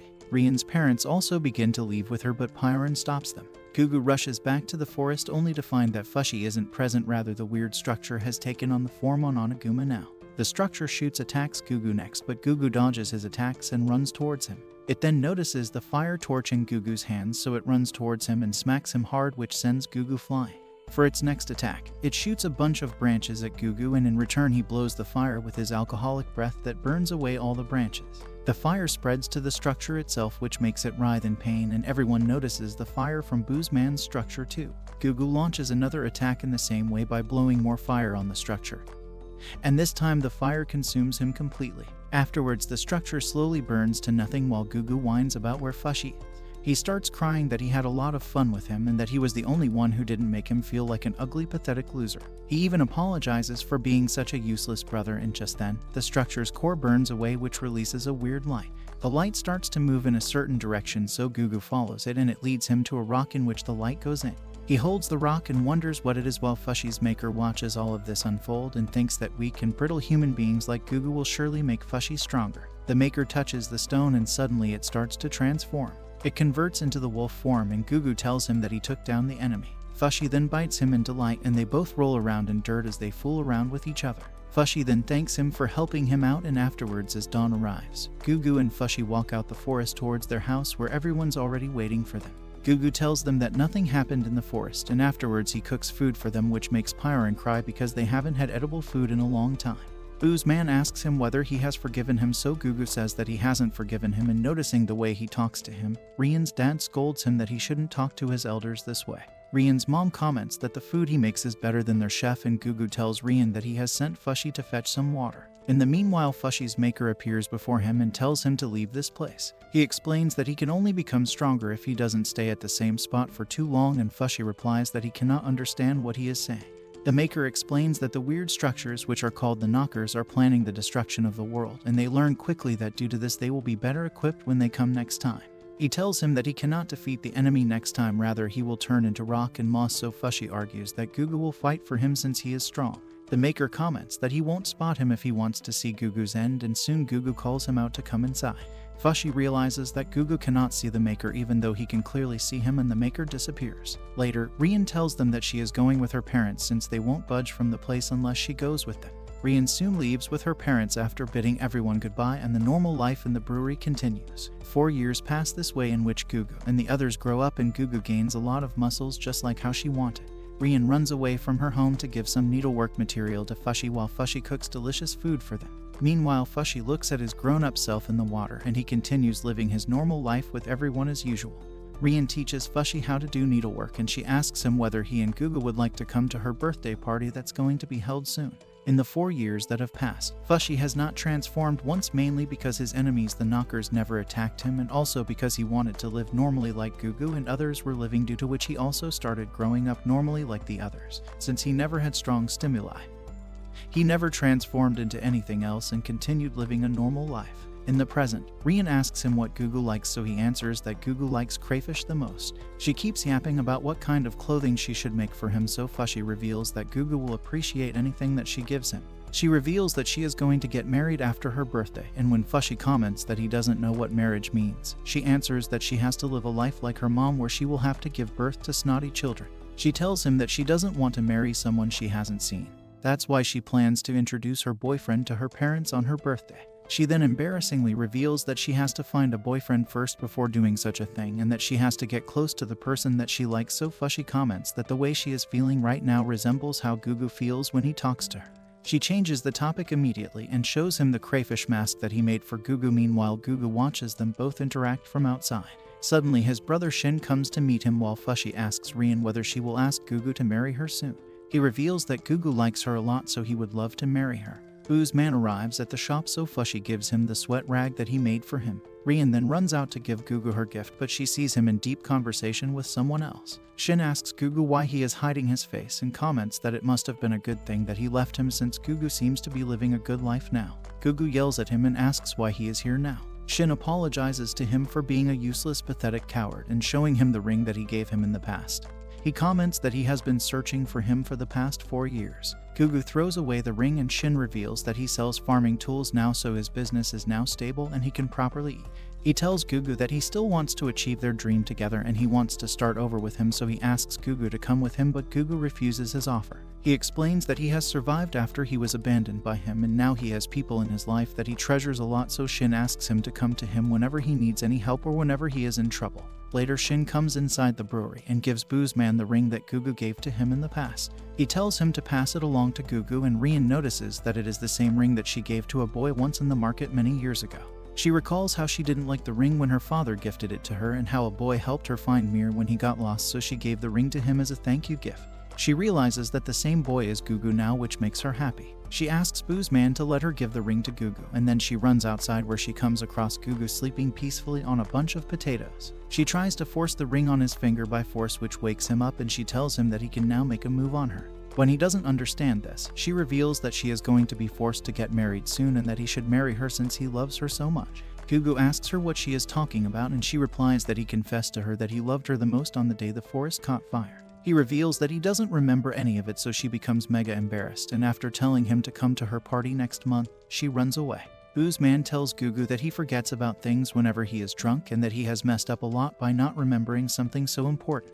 He then takes him inside and gives him a tree man mask, which he has been preparing for him for a whole year. He tells him that the mask can even produce fire without any torch, and they go outside where Gugu breathes fire through the mask. They both dance around like little kids, and Boo's man suggests that he should wear the mask to Rian's party to impress her too. After a month, Gugu gets ready to go to the party, and Boo's man suggests emptying his stomach, but Gugu argues that he wants to be prepared if the enemy attacks. He and Fushi then take their leave while Boo's man tells him that he seems like his grandson. Later, he tells Pyron that seeing Gugu grow up has made him nostalgic and that he wants him to go out and grow up. They both go to the market where Fushi tells him that he's going to buy some vegetables to give Rian as a gift, while Gugu goes to a shop to buy flowers. He recalls how Rian was picking up purple flowers when the tree log rolled down towards her, and he buys the same flowers for her in the present. They then reach Rian's huge mansion, which is filled with people, and go to the food section to fill their plates up. The others comment on their appearances and even wonder how they know Rian, while Rian walks up to them to welcome them. Fushi points out Gugu's new mask and she touches it, which makes them both embarrassed. He then starts talking about their last meeting, so Rian avoids the topic and instead asks Fushi about her gifts. Fushi shows her the vegetables that he bought for her, while Gugu gives her the purple flower that he bought for her. Rian's maid comments that it's the same flower Rian was holding when she got injured, and she asks Gugu whether he wants to hurt Rian. Rian tells him that it is okay, and she walks away while Gugu feels like he messed up by giving her the flower. Rian recalls how she was appreciating the purple flower when she was injured, and her mom offers to throw the flower away, but she decides to keep it since it is a gift from Gugu. A guy approaches Gugu and asks him to take his mask off since he is being rude by wearing it, so Gugu argues that he cannot take it off. He starts putting his hand on the mask and pushing him back, which makes him fall in the fountain. Rian rushes to his side after hearing all the ruckus, and she tries to wipe off the water. Her dad calls her, so she leaves him, and her dad then introduces her betrothed to her, who calls her cute. Fushi and Gugu watch as Rian makes conversation with her betrothed, and Gugu tells Fushi that they should leave now. He even comments that he always thought Rian would forever stay by their side, but it's not the case due to the society rules. He walks outside and Rian runs after him. She asks him about his face injury once again, so he reveals that he got the injury when he tried saving a girl from a falling log and that he couldn't forgive himself because due to his action. The girl got a small scratch that made her really upset. Rian realizes that the girl was her, and just then, the terrace portion breaks. Gugu pushes Rian and falls down the cliff while the Maker tells Fushi that the knockers are back. The Maker explains that the knockers have their core beneath the ground, and this time they have spread themselves everywhere. The whole building starts to shake and crumble, so Fushi tells everyone to run away. A huge slab falls on Mir, so Fushi saves him and hands him to someone else. He then transforms into Oniguma to stop the building from falling while everyone else runs outside. Rian calls out for help while Gugu manages to not fall by grabbing onto a branch. He realizes that the branch is alive and the branch even nicks him on his arm, but just then, some people throw a cloth at him and then pull him up. They tell him that the mansion has started collapsing, so Gugu runs inside where he sees Fushi holding up the mansion in his Oniguma form. Fushi apologizes to him since the knockers are back because of him, and he tells him to take Rian's parents outside who cannot move because they are hurt. Suddenly the whole mansion collapses, but Gugu manages to run out with both of Rian's parents. He then runs away, but Rian stops him and tells him not to go. Before she can say anything more, he runs inside the mansion and looks around for Fushi. Fushi then appears from the rubble in his old human form, and he tells Gugu that the knockers still haven't appeared. Just then, a huge stone structure in the form of Oniguma appears and attacks them. They both realize that the knocker cannot extend its arms like last time, so Gugu breathes fire on him like the last time. His attack doesn't work since the knocker's armor is made of stone this time, and the knocker punches the ground, which splits it apart. Fushi and Gugu begin to fall downwards, so Fushi conjures up a spear and thrusts it in the ground. He and Gugu both hang onto it so that they don't fall, and soon the ground starts to close together. Fushi transforms into March and climbs upwards. He throws a rope to Gugu and then pulls him up. He tells him that he doesn't know how to beat the knocker, and Gugu discusses that the knocker must have a core inside of him just like the last time, so they should find a weak spot on his surface to get inside his flesh. They both then rush towards him while Fushi transforms into his wolf form. They jump on the knocker and Fushi transforms into March to scale the stone. The knocker tries to shake them off, and Fushi throws a spear at Gugu, who forces it between some of the stones. Fushi gives him more spears and he thrusts them all at one spot to create more space. Finally, he sees the knocker's flesh a little bit, so he breathes fire on it, which makes the knocker burst into flames from the inside. Suddenly, a squiggly tentacle comes outside the knocker and attaches itself to one of the walls. A round mass then starts to move through the tentacle, so on Gugu's instruction, Fushi conjures up a spear and throws it at the fat, ugly mass. The tentacle suddenly retracts itself while Fushi and Gugu fall down from the stone. Fushi looks around for the core, which has managed to escape, and Gugu tells him that they have defeated the knocker. Fushi replies that he is pretty weak for an immortal, and Gugu tells him that he has got his back since they are brothers. Suddenly, a stone arm comes out of the ball and grabs Fushi. It then crushes Fushi like an insect, and it attacks Gugu next, but Rian arrives at the scene and pushes him forward, which saves him. She tells him that they need to escape first, and as they try to make their way out, the whole building collapses. Fushi manages to get out from under the rubble, and just then, the knocker smacks him and sends him flying as if he is a fly. Fushi notices that he is feeling a lot of pain, but it isn't his pain, while the knocker keeps whooping his butt left and right. The others notice the huge form of the knocker, so panic sets in as they all start to run away while Rian's parents wonder where she is. Gugu shields Rian under the rubble while he takes all the damage, and Fushi fights the knocker by himself. The knocker hits him easily, and in the meanwhile Gugu assures Rian that everything will be okay since help will soon come. She tells not to take on the heavy burden by himself, and he replies that he will buy a new flower for her the next day. She tells him that they will collect the flowers together and that she knows just the place where they will go. He confesses his love to her, and soon blood starts to pour from his mouth, so she leans upwards and kisses him through his open mask. Outside, Fushi falls down on his knees as raw pain hits him, and suddenly he transforms into Gugu. The knocker attacks him suddenly, so he throws fire at him through his mouth. The fire doesn't affect it, and he jumps at Fushi again, so Fushi throws fire again while he yells out that Gugu isn't dead. He keeps throwing fire at it, so the knocker punches him, which sends him flying into the river. The knocker then jumps after him, but as the water hits him, the knocker starts to evaporate. It bursts into many stones suddenly, which exposes its core, and suddenly the core jumps into the water. Fushi's maker suddenly appears and tells Fushi that the core is traveling west, so he should go after him, but Fushi just turns around and walks over to everybody. Everybody pulls out Rian, and Gugu and Rian's parents gush over Rian. Shin also comes running at the end of the whole spectacle, and he sees his brother's dead body. He then carries Gugu and sets off. Gugu wakes up in his spirit form, and he asks Shin why he is carrying him. They then come across Boozman and Pyron, who notice that all of Gugu's injuries have healed. Even Rian runs towards him and reminds him that he has to fulfill his promise to gather flowers with her. They all start to head back, and Gugu asks them whether they take care of the enemy and where Fushi is. Suddenly, the fake scenario fades away, and he sees the reality, in which Shin and Fushi get back to the house, where they tell Boozman and Pyron about Gugu's death. The whole family starts to grieve while Gugu just puts his arms around them to soothe them. Afterwards, Fushi tells them that he is going away since the enemy will come after him and he doesn't want anyone else to die because of him. He reveals that Shin will help out in the shop while Shin helps clear the rubble at Rien's house. He tells the others that he is taking some steamed buns for his brother. Meanwhile, Rien finally wakes up. She makes a run for it while Gugu's spirit tells Fushi that he lived a perfect life with him and he doesn't have any regrets. He even notices March's spirit near him, and just then, Rien comes running towards the brewery. Fushi doesn't want to be seen as a young human, so he transforms into Gugu in panic. Rien barges in and hugs him since she thinks he is alive. She says that she loves him while he tells her that Fushi has died. He even takes her to Gugu's grave, which he portrays as his own grave, and Pyron tells him that he needs to get going now. He tells Rien that he has to go shopping, and she reminds him that they have to pick flowers together, so she will be waiting for him at their spot. She gives the ring back to him and he tells her to keep it in Gugu's memory. Booze Man gives him some food and money for the journey and he sets off after bidding them all goodbye. Later at night, Rien waits for him at the flower field, and when her dad comes to find her, she tells him that she cannot marry anyone since she loves someone else. She then starts crying as she reveals that the person she loves isn't here anymore. Fushi's journey begins as he thinks to himself how he couldn't even save Gugu and how much he is sorry. He keeps walking in silence for more than 4 days while he keeps expressing different emotions which he doesn't even realize himself. Finally, he calls out to his maker and asks him what he should do next, so his maker advises him to keep moving forward so that he can become stronger and take back things that were stolen from him. He asks him what he is, so his maker answers him that he was sent to collect and preserve information in this world and that he is its parent since he created him. Fushi argues with him that his parent is someone else, but when he tries to recall March in his head, nothing solid comes to his mind. He asks him why Gugu had to die, and when he answers that it's because of the difference in their nature, Fushi comments that he doesn't understand it. His maker throws some more words of wisdom that everything in the world perishes except for him since he is special, and that is why the knockers keep coming after him to control him. Fushi asks him whether they will stop coming after him if he doesn't exist, and to test it out, he transforms into a fruit. The maker transforms him back into his human form and tells him that if the knockers have their way with him, he will go back to his original form, which is the orb, and that he will probably mind that form.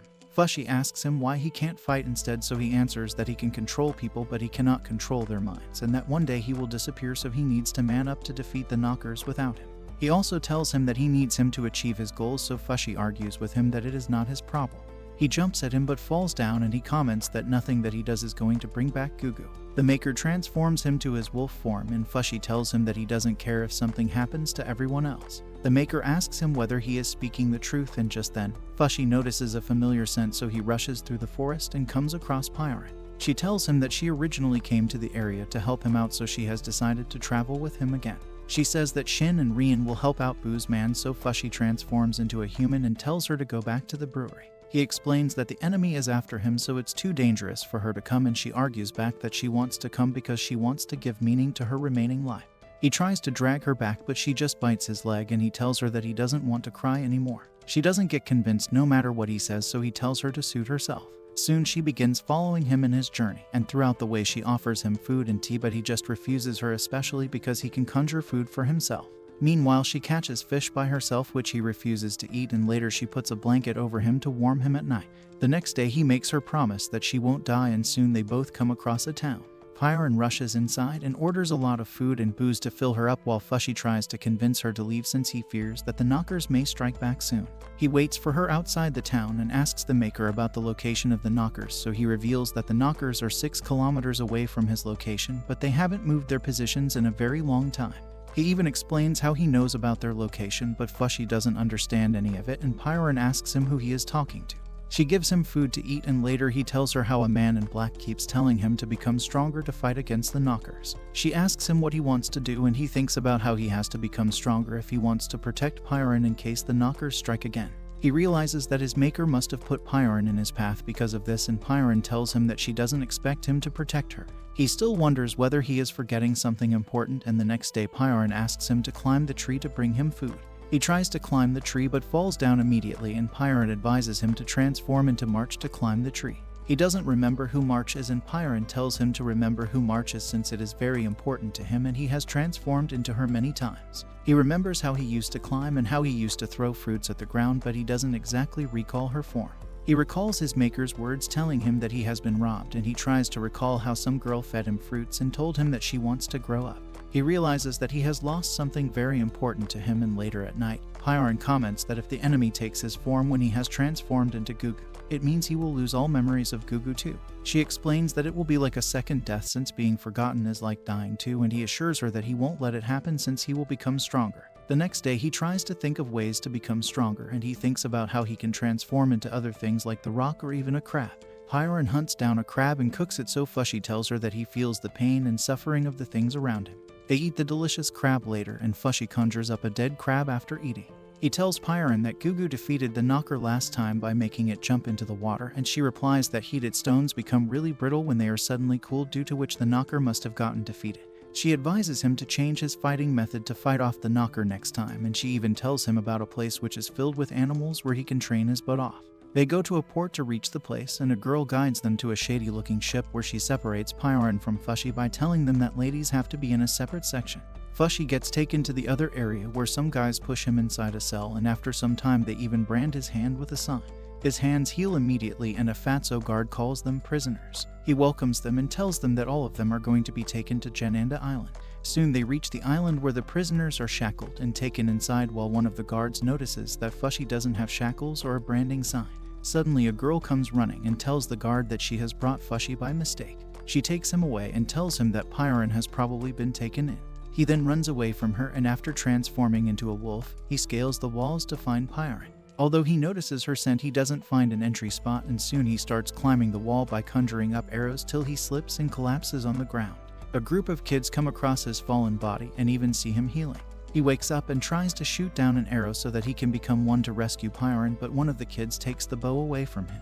He gets into an argument with them when one of the kids reveals that the island is actually a prison island where nobody can ever get out. She then reveals that he has to win in the Coliseum arena if he ever wants to get Pyron out. The same girl named Tanari takes him to the contestants and tells him that the person who wins in the arena gains all the rights in the island, so he can even Pyron out if he wins. He agrees to participate, and after she leaves, he wonders what he has to do to win.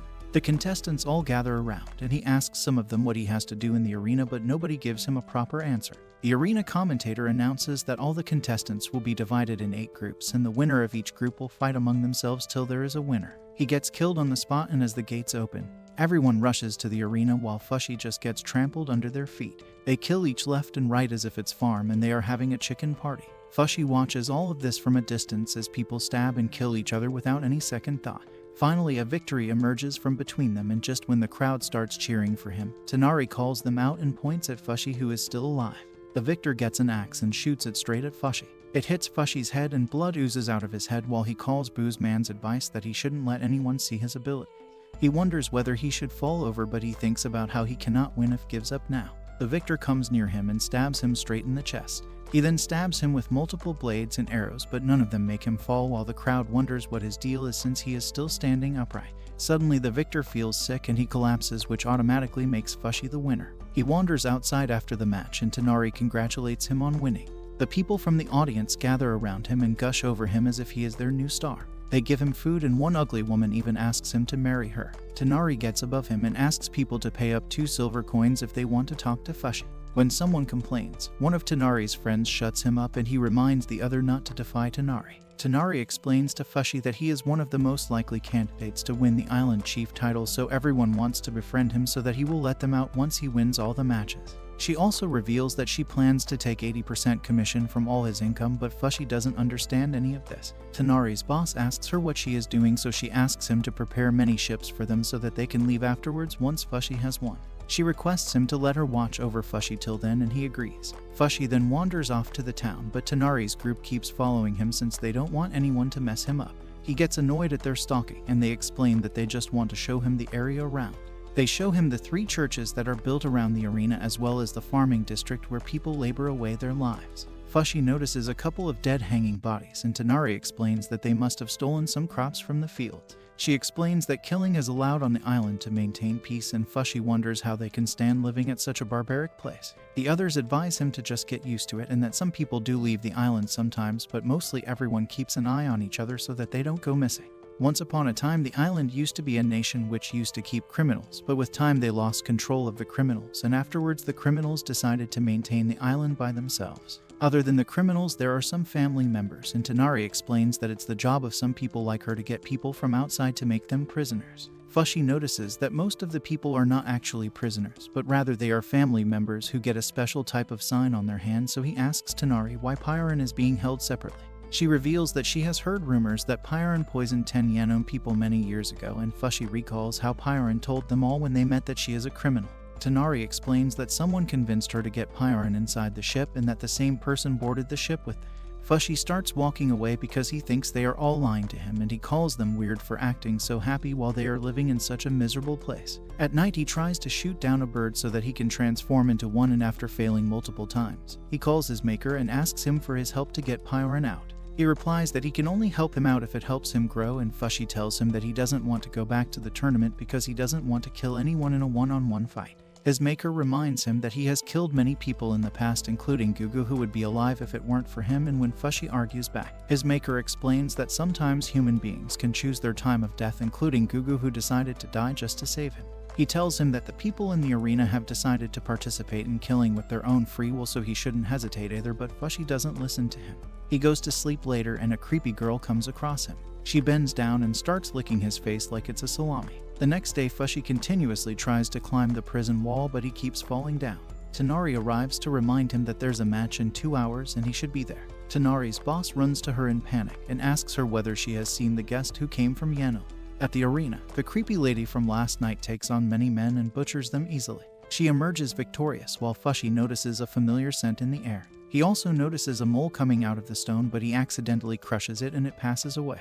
He grieves over it for a minute, but he suddenly gets an idea. He transforms into a mole to sneak inside the prison through a hole, but just when he starts its journey, a bird grabs him and flies away with him. Fushi transforms into his human form in the air, so the bird drops him and he lands right at the area where round 2 is about to begin. Fushi participates in round 2, where he comes face to face with another player who lunges at him with a blade. Fushi conjures blades all around his body to block his attacks, so his enemy starts pulling them off.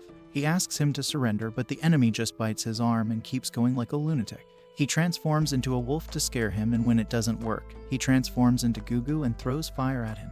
This doesn't work either, and the enemy tells him to attack him seriously. Fushi wonders what he should do, and he recalls somebody's words telling him to find a purpose in life.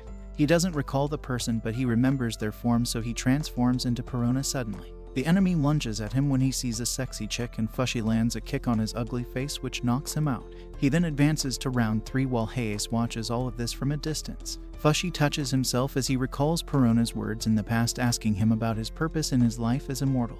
He wonders whether she found a purpose in life and how she died. His maker comments that they are lucky that Perona died sooner than expected, and he advises Fushi to stop being hurt every time someone dies. Of course, Fushi tells him to get lost while Tanari appears and apologizes to him for bringing him to the island. She invites him to eat food with them, and when he refuses, she keeps following him around like a sick fangirl. She compliments Perona's hair and her soft white skin, and she keeps pestering him to tell her how he got this form. Later, he reluctantly walks with her to her place where the others offer him cow blood to drink, but he refuses. He decides to walk away again, but Tanari keeps following him around like a dog and asks him questions about his life. He tells her that he won't let anyone control his life, and when she asks him how she can make him like her, he answers that she made Pyron a prisoner, due to which he can never like her. She tries telling him that Pyron is a ruthless killer, but he reminds her that he believes in the Pyron that he knows about. She reveals that her dad was also a killer, but she was never able to find the truth about him because he passed away, and that she thinks Fushi will help her change her fate now. Tanari then suggests that she can help him investigate the person who was responsible for bringing Pyron into the ship, and that she will ask everyone around the island. This somewhat convinces Fushi, so she rushes away to find a clue. Fushi still thinks that he cannot trust her since she stated that some people deserve to die. He crawls through the ground in the form of a mole, and he thinks about whether he wants to live his life like Gugu or Perona, who always protected others. He finally manages to break inside the prisoner, so he makes a run for it. He notices Pyron's scent, so he tries to climb a wall again to get to her cell, but he falls down. He then yells out Pyron's name, and Pyron calls back to him. He tells her how he got Perona's form, and she tells him to leave the island without her. She explains that she is a criminal who has always been caught multiple times, and that this time she is now returning to where she belongs. When Fushi still doesn't listen to her, she asks him how she will manage to get out since the cell is locked from outside. She reminds him that Perona loved March and that she would want to live a life protecting others, so he should get out and live such a life. He hears Tanari's voice calling out to him, so he promises Pyron that he will save her, and he then runs away. Once he is outside, Tonari tells him to go to sleep and he asks her for any useful information, so she reveals that she will tell him something useful if he wins the 3rd round. The next day, the 3rd round begins, in which she advises him to go for the enemy's head to knock him out. Fushi steps inside the arena and comes face to face with his enemy. He transforms into Perona and tries to kick him from the get-go like the last time, but his opponent easily blocks his move. He keeps trying to kick his head, but his opponent uses martial arts to block all his attacks. He even grabs her to Kouhai, so Fushi transforms into a mole and jumps underground. He jumps out from behind, and after transforming into Perona, he sneakily kicks him from behind. He realizes that his opponent won't back down no matter how much he attacks, and he wonders whether he should try hitting his head again. The audience starts to get irritated to see no bloodshed, so they start shooting arrows at the contestants, and Fushi blocks all of their attacks. Even his opponent wonders why he is protecting him, but just then, he gets shot by an arrow and collapses on the spot. After the match, Fushi comes across the same guy who has somehow managed to survive, and he asks him why he didn't kill him. Fushi replies that he didn't want him to be in pain, due to which he didn't kill him, and he asks him what he is doing at the island. Fushi replies that he wants to help someone, while his opponent reveals that he also came to the island after his mother, who was imprisoned, and his mother has passed, but he is still staying to get his brother out of the island. Fushi notices that his sentiments are similar to Gugu, who always liked to be honorable, and he wonders what Perona would think of him. He tells them that he will free them from the island if he wins, and Tonari interrupts him. He asks her to give him the information that she had promised to reveal, but she just throws some random fact at him. He decides not to go with her since she never speaks the truth to him, and his opponent's brother invites him to eat dinner with them. Fushi then transforms into Gugu to light a fire, and suddenly his maker appears to warn him that some people are coming. Suddenly, a bunch of island dwellers approach him and ask him about his intentions, since he is not keen on killing anyone. They start verbally abusing him, and Tonari tries to calm the situation down by telling them that she brought him to the island, so they should talk to her. One of them punches her, and Tonari's minions rush to the scene to defend her. The situation starts to become serious, but suddenly the ground starts to rumble and something Fushi pierces from behind. A stone oniguma appears behind them, while one of Fushi's forms gets taken away from him. He warns everyone to run away, while he tells himself that he will just use the fire to fight with the knocker. Somehow he fails to recall how he used to produce fire, since Gugu's form has been stolen from him. Meanwhile, Tonari keeps asking him what the structure is and whether he plans to fight it. He distracts the knocker and takes him to a side where there's no one nearby. The knocker attacks him, so he transforms into the wolf and dodges his attack. He gets behind him, and after jumping on him, he transforms into the mole to get inside him. Once he is in, he starts biting his flesh slowly, and the knocker realizes what he is up to, so it uses its flesh to pull him out.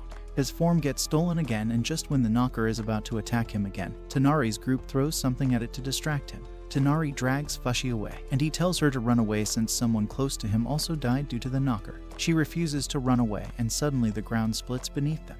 Fushi grabs onto Tonari, and when the knocker is about to attack him, the islanders stop him by stranding his arm. Some villagers strand his second arm from the other side, and Tonari announces to launch their 7th number escape plan to fight against the knocker. The ground splits again as the knocker struggles against its hold, and Tonari's group starts shooting arrows at the knocker. Fushi advises them to shoot between the rocks, and he fails when he tries doing the same. He transforms into Perona, and after getting a lighter bow, he manages to shoot at the knocker between his stones. The islanders restrain him, while a number of them keep shooting arrows at him till he finally stops and crumbles down. Finally, Fushi gets all his forms back, and Tonari tells him that sometimes they have to fight with the others to turn over their fate. He thanks her for her help, which shocks him. Later at night, everyone celebrates their victory, and Fushi even drinks cow blood this time, which he had refused to drink before. He tells the others about his story, about his maker, and how the knocker steals his form from him, due to which he had appeared at the island in Onaguma's form. They ask him whether he can transform into the knocker after defeating it, but Fushi argues with them that knockers aren't actually a thing. He tells them that he fights them because he doesn't want to forget his forms, and one of Tonari's groupies asks him whether he has any dreams for the future. He answers that he just wants to defeat the knockers on his own, but he may learn something new when he gets out. The others start telling him about their dreams, that they want to become a doctor or a farmer or a model, while one of the girls, Upa, says that her dream has been fulfilled since she wanted to know where the sun comes from, and she knows now. Someone tells Fushi that Upa was actually born on the island, and when he asks Tonari what her dream is, she reveals that she wants to surprise her dad. Fushi finds this weird since he thought her dad was dead. Meanwhile, Tonari's boss tells her that he cannot procure a ship no matter how hard he tries to convince his captain. She replies that it will work out as long as Fushi is willing to help them. She then asks him to eat food to nourish himself for the next match, and the others notice that they don't really have much food. Fushi conjures up a lot of food, and he even conjures up food that he had in Ninana, which was drugged. The others fill their stomachs to the fullest and fall unconscious after eating the drugged food. Fushi then notices Tonari's diary, so he picks it up and reads about how she is happy to help him out. He puts the diary back at her side, which wakes her up, and as he walks away from them, she apologizes to him again for bringing him to the island. She opens up her diary and starts writing down her own story in it. In the past, Tonari lives with her parents as a child, and she thinks her dream is to surprise her dad by writing a book. They live a good life until one day, she wakes up and finds her mother dead in her house. Her father gets accused as the murderer and gets sent to the prison island, while she gets the choice whether she wants to live a life as an orphan or whether she wants to go with her father to the island. She decides to go to the island, and she comes across a lawless land which has its own customs and culture. She realizes that the island is filled with good people too, and that people are obsessed over the tournament not because they want a leader but because they want some kind of control. Her dad tells her that he is going to join the tournament too, and that he has heard that someone won the tournament and left the island. He tells her that he knows about the risks of the tournament, and since it's very dangerous, he tells her to come to the port after the tournament is over. She still attends the tournament, where keeps praying for her dad to keep standing at the end of it, but when she opens her eyes at the end, she doesn't find him standing there. After the match, she goes to the mass grave where they throw all the bodies away, and she searches for her dad's body there, but she doesn't find him anywhere. She keeps searching for him throughout the night, and in the morning she hears some people talking about the new leader Dalton, which makes her realize that all the other contestants must have died. She walks to the port in sadness, where she notices a present lying on the boat, and she picks it up to see a message from her which says happy birthday to her. Her dad also tells her to write her dreams inside the book, and the message ends with his name, which reads Dalton. Suddenly her dad arrives at the port, but he collapses down, and some others comment that the poison must have worked on him. They throw his body into the water, and as Tonari turns 8 years old, she decides to begin her own story. One day she is writing in her book when another girl of her age asks her why she is crying. They both become friends, and after 1 year she finally finds a home within the island with the other children who are in a similar situation just like her. Soon she turns 10 years old, and all the children share their dreams with each other, which makes Tonari smile for the first time after coming to the island. She turns 11 soon and begins plotting an escape with all her friends. Next year she takes on the work to import prisoners so that she can get an opportunity to escape, but she soon realizes that the crew keeps a very close eye on everyone. The outsider all treat her harshly and call her a criminal, so when she turns 13, she comes to the realization that the outside world isn't open for them. She turns 14 next and comes across Fushi on the port. Hayes approaches her and tells her to lure the boy into the ship, since he will win the tournament and will turn the island upside down. Hayes boards the ship as well as an island visitor, while Tonari lures Fushi and Pyron as per the plan. Soon Hayes' prediction comes true as Fushi captivates the whole island with his powers during the first fight. In the present, she writes down in her diary that Fushi must be the turning point in her life. Meanwhile, Fushi climbs the wall in March's form, and when he spots Pyron inside her cell, he transforms into a mole and sneaks inside. He then transforms back into a human while Pyron hugs him and tells him that she is glad to see him. He assures her that he will rescue her soon, and when she reminds him that the cell's door is locked from outside, he tells her that Oniguma can break the door in a second.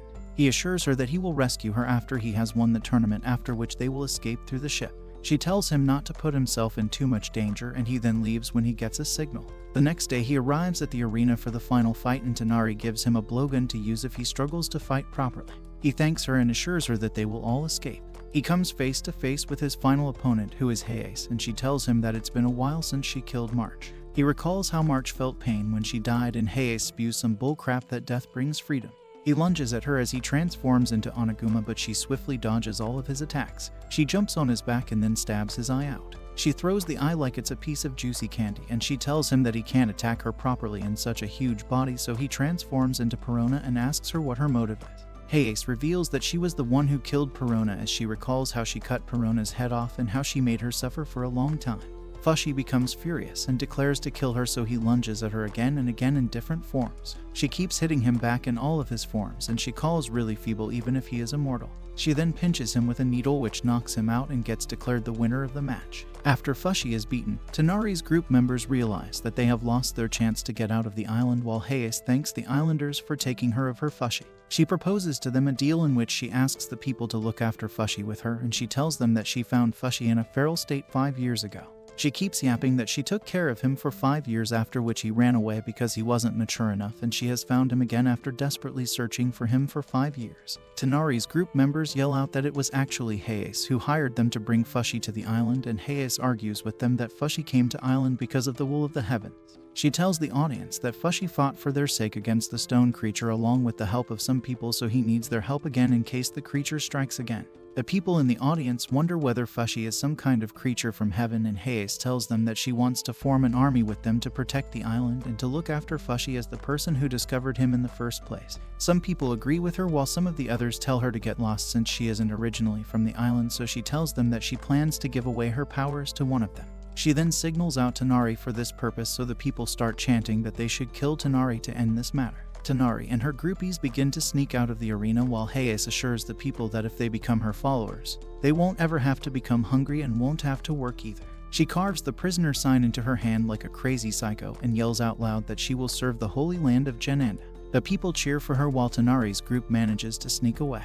Hayes then carries Fushi out of the arena and takes him somewhere else. Fushi dreams about having a conversation with the people from Brewery, in which Shin teases him that he is getting fed up even though he started his journey only 6 months ago, while Rian asks him how he plans to live his immortal life if he is going to act like this. He whines to them that he hasn't achieved anything even though he is an immortal, and they remind him that he has got March and Gugu with him. Shin tells him that he can redo things no matter how many times he wants, and Fushi reminds himself that he has to carry on for the sake of his lost loved ones who couldn't redo things like him. Suddenly, he feels Hayes near him, and soon she starts to lick his face in real life, but he fails to move his body. He struggles to move himself while Hayes climbs on top of him. He also hears Tanari's voice call out to him and telling him to wake up, so he suddenly wakes up but finds himself unable to move. Tanari and her group members run around the building to look for Fushi while Hayes notices that the drug's effect still has not worn off for Fushi. Tanari's owl indicates his room's direction, so they rush towards him and defeat the guards standing outside the room. They then burst inside his room but don't find Fushi there, and Hayes tells them to go to the deep underground sanctuary where she is taking Fushi. She tells them that nobody can touch him there, so they all head to the underground sanctuary. Their captain stops them and asks them why they are not following the current leader, so Tanari answers him that she plans to leave the island with Fushi and Pyron. She tells him that Fushi can make a huge ship in a moment, which surprises him, but when they try to get past him, a bunch of guards stop them. Hayes tells them that she will have them killed if they keep defying her orders, and the guards rush towards them. Their captain even betrays them as he restrains Upa, and he tells them to listen to stop resisting the new leader. Hayes even shoots down Tanari's owl and then gives them 10 seconds to give up or else she will kill them. She starts counting down, but nobody pays any attention to her, and at the end Fushi suddenly appears with a sword at her neck. He tells her that he transformed into a mole when her guards took his empty human form away and attacked her this way. He then offers her a deal of her lifetime that he will stay with her if she decides to let all the others go. Later, the captain of the ship announces that their leader is leaving the island and that Tanari can choose 700 people who can leave the island with them. Tanari tells the people that she plans to leave the island with Pyron, some of her friends, and all the children who are 7 years old or under. Of course, everyone becomes mad to hear this, and they call her all kinds of stuff, so she yells at them that the children deserve a chance to choose their own fate, for which they need to leave the island. The people stop arguing with her, and soon they start sending out their children to leave the island for good. Fushi's opponent decides to send his brother, and Tanari tells him that he can come along since she plans to fulfill Fushi's promise on his behalf. All the children get in a line and make their way to the ship while Fushi assures everyone that it's alright this way. Pyron tells him that she will see him at the port of Zedon, and Hayes tells her that she will be dead before they are ever united. She then nicks Pyron and Tanari's gang with the needles, which knock them out, while she assures Fushi that she will send them across the island. She also knocks him out, and the guards take him to some kind of special cell where they throw him in an underground hole.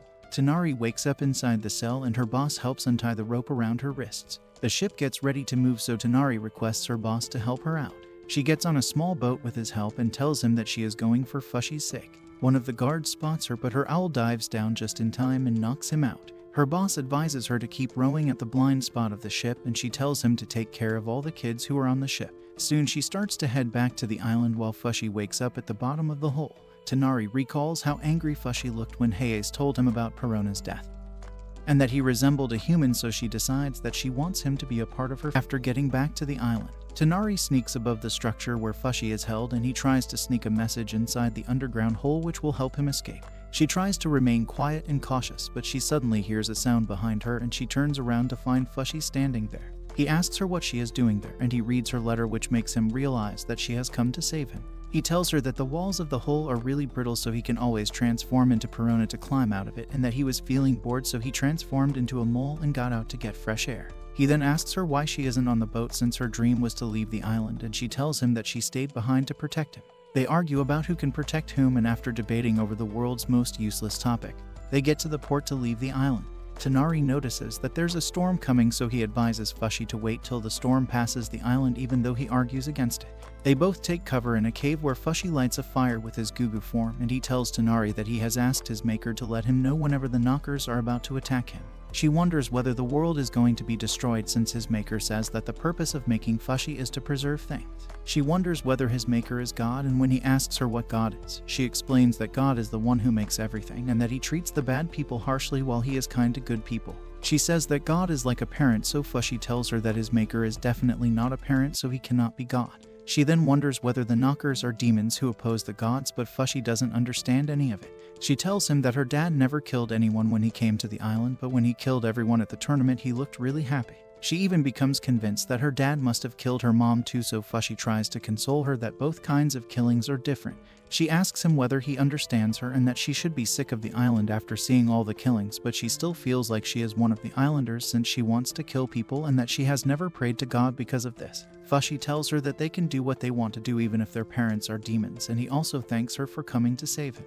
This makes her feel happy, and soon they head to sleep, where Tonari dreams that she is living a happy life with her family with both her parents. She wakes up crying and thinks to herself that she needs a new dream now. She puts on a blanket on Fushi to warm him up, and as a new day begins, she writes her new dream in her diary, in which she is living happily with all of her friends, Fushi and even Pyron, at an island. Fushi wakes up and she tells him that they should head out. The guards discover that Fushi is missing from the hole, so they wonder whether they should tell Hayes. Just then, Hayes also arrives to ask about Fushi, and some guards tell her that there is trouble brewing in town. Fushi and Tonari prepare their boat, but before they can head out, Fushi's maker tells him that the knockers are coming to the surface and are attacking the town. He tells Tonari that he has to go save the townspeople, and she tells him to abandon them since half of them are criminals while the rest have tainted blood on their hands. She tells him to let God handle it, and he tells her to go on without him. He then runs away towards the town, and his maker tells him that he made the right choice since the knockers are a dangerous opponent if he doesn't face them head on.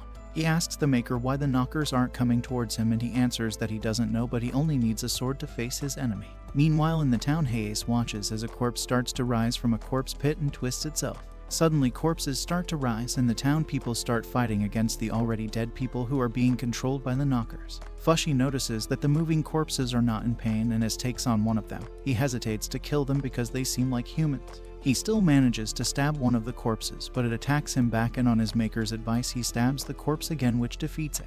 The core of the corpse falls out while Tonari arrives at the scene and stabs the corpse. She tells Fushi that she is going to take him back on the boat, and suddenly a corpse attacks her from behind. One of Tonari's groupies blocks its attack, and they all arrive at the corpse pit too. They tell Tonari that they won't leave her, while Fushi thanks them for their help and advises them to take out the core of the corpses to fully defeat them. They all become Power Rangers as they start fighting against corpses left and right and kill every one of them. The corpses keep coming at them, so Fushi suggests going to the corpse pit to handle the matters. Just as they all turn around to head there, Upa trips on the ground and one of the knockers' branches pierces her leg. One of Tonari's groupies comes back to help her get up, and Upa stabs her as well. The maker tells Fushi that the knockers are underground, so he yells at everyone to run away. He picks up the stabbed body and makes a run for it. The knocker attacks his leg and rips it apart, so he transforms into Gugu and keeps running. He asks the maker to tell him about a safe spot, and he recommends going to a spot in the north where they can be safe for a few minutes. They all rush to the safe spot where they try to stop their friend Mia's bleeding, and they even discuss whether they should take out the spear from her body. They ask Fushi whether he can help them out since he is immortal, and he replies that he has never been able to save one, so even he has his limits. He then gets up and transforms into Perona to take out Upa, who is now possessed by the knockers. Tonari tells him not to kill Upa, so he tells her that Upa is already dead. Tonari apologizes to Mia for being so useless while Fushi rushes towards Upa to kill her. He hesitates at the end because he cannot kill her, and the knocker pierces him to take away his form. The others decide to run away too, but one of the knocker's branches grabs Mia's foot. One of Tonari's friends volunteers to stay behind while Tonari runs away with one of her friends. The knocker pierces Mia and her friend, so her friend runs towards Fushi to save him. He grabs Fushi in his mole form and throws him in the air while Tonari's owl pet grabs him and takes him away. Her friend then also dies on the spot as the knocker pierces him and takes over his body. Hayes gets rid of a few corpses as she helps out some island people, and she then tells her guards to take them away to the shelter. The corpses keep coming out of the corpse pit, and Hayes watches them with an unpleasant look. One of the knockers attacks her and pierces her arm, so Hayes asks the knocker whether it plans to take away Fushi just like her. She advises him to be clever and that he cannot take Fushi by only using brute force, but rather he needs to treat him with kindness just like she does. The knocker stops, so Hayes pulls it out of her arm and throws it away. The knocker runs away while she notices Tonari running away at a distance. She decides to be clever herself, so she takes out a spear and thinks about how she wants to kill Tonari. She finally decides to take a shot at her neck, but suddenly Fushi attacks her from behind in his Oniguma form and almost makes a sandwich out of her. She asks him why he doesn't kill her even though he has the best opportunity, and that her friends will die if he doesn't kill her soon. On the field, Tonari trips on the ground while Tonari's friend runs out of arrows to shoot at the corpses. They are about to be cooked, but Fushi saves them by blowing fire at the corpses in his Gugu form. He asks them to come behind him and he blows another torrent of fire at the corpses to live BBQ them. He manages to kill all the knockers, and his maker tells him that there are only 3 knockers left on the island now. He points in a direction and 3 of their friends, Upa, Mia and Yoroi, walk towards them in corpse form. Fushi apologizes to Tonari and her friend Sander for not being able to save their friends, and he starts crying while the others cry with him. Tonari comments that it's her fault since she brought this on her friends, and she starts whining about how everything is her fault since she keeps making selfish decisions since she was 8 years old. Sander argues with her that it's nobody's fault, while the maker tells Fushi that the knockers will implant roots into the ground when they get close to them. Fushi warns the others to stay back and he asks them what he should do, but before Tonari can answer, Hei slides in and knocks Tonari and Sander down. She asks Fushi whether she should kill them, and he tells him that she will take care of the knockers, but he wants him to remain an innocent being who hasn't killed anyone and hasn't hurt anyone. She tells him that he shouldn't sully his hands and that she wants to become his protector, so Fushi tells her to let go of Tonari. She tries to negotiate with him that she will kill the knockers and let his friends go, but in exchange he has to agree to her suggestion. Tonari wakes up and shakes her head to let Fushi know that he should reject her offer. She grabs Hayes' arm and jumps at the fire while she thinks about how she is choosing her own fate.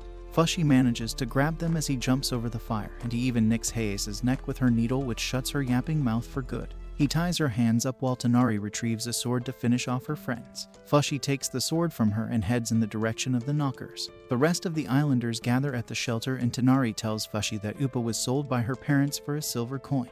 She reveals that Mia gave her friendship while Yoroi was like an older brother to her who was always protecting her. She comments that her friends were her reason for living, and Fushi apologizes to her for yelling at her in the past. The islanders come to take the bodies away, and they ask Tonari, who is the leader, why she is here. She answers them that they all came back to fight for them, and the islanders cry out on realizing that the children died to fight for scum like them. Later, all the corpses get burned in a pit, and an islander asks Fushi to become the new leader, but he refuses since he believes that the whole incident was his fault. The islanders ask Tonari for a message instead, so she tells them that they should all stop killing, rather they should help each other out to stop more evil from coming to the island. Afterwards, she asks Fushi about his plans for the future, and he answers that the knockers will come back for him if he stays on the island. He tells them that he will wander the island for a little bit before leaving, and they tell him that they have decided to stay at the island. He asks them whether they are sure about their decision to stay back at the hotel, and Tonari gives him a Pope Francis level speech that she doesn't want the island to be filled with evil people anymore who will turn everything upside again. Rather, she wants to convert the island into a place that can cleanse a sullied soul.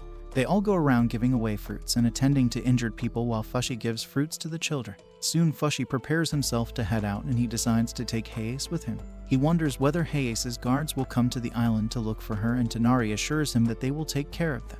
Fushi thanks them for all their help, and after bidding them farewell, he heads out in his boat with Hayes. Tonari calls out to him that she will come visit him one day, and she tells her pet owl to follow him and to stay by his side.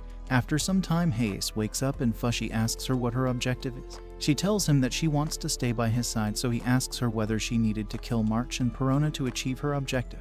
She explains her creepy self that the girls tried to keep him to themselves, so she killed them, and that she has been in love with him since she saw him for the first time. She begs him to kill her so that he can transform into her and they can become one, and she even sugarcoats this proposal by saying that she will be his strongest form ever. Fushi conjures up another boat and jumps into it. He tells her to live her own life and that he hates her. After this cringe breakup, he rows away from her, and later the knocker arrives at Hayes' boat to consume her. Pyron eats some peas at a bat while she waits for Fushi to arrive. Meanwhile, Fushi looks at her from the outside, and he thinks about how the knockers keep coming after her and how Pyron has always stayed by his side. He decides not to join her since he doesn't want to endanger her life, and he walks away to a street where he decides to sleep for the night. Just then he remembers that Pyron probably doesn't have a lot of money with her, especially since she was eating peas, and he runs to the bar again in his wolf form, where he sees Pyron ask the barman whether he is sure she doesn't have to pay. The barman gives her some bread to eat and a shed to stay at, so Fushi heads back thinking that Pyron will be alright without him. He conjures some fruits and leaves them at her side when she is sleeping. The next he rides on the ship to head somewhere else, but he thinks about how Pyron will be forever waiting for him at the port, so he runs away and finds a paper pen to leave her a message. He writes to her that he is all right now and leaves the letter at her side while she is sleeping. He gets on the ship again, but then he recalls how Pyron always used to feel cold at night, so he conjures up a coat and runs to the shed to give it to her. He doesn't find her there, so he starts tracking her scent, which leads him to an area in the forest where he sees a man force Pyron inside a wagon. He tells her that she is a prisoner from Genanda Island, so he is going to take her back, and he doesn't listen to her when she tells him that she was officially freed by the leader. Fushi is about to jump to save her, but suddenly she smacks her kidnapper on the head, which knocks him out. She then takes his mule and heads inside the forest, where she takes a bath and later eats fish at night. Fushi convinces himself that she doesn't need him, but he still thinks about how she hasn't smiled even once. His maker appears and reminds him that Pyron will be killed by the knockers if he keeps her at his side, but she will also die of old age even if she isn't with him.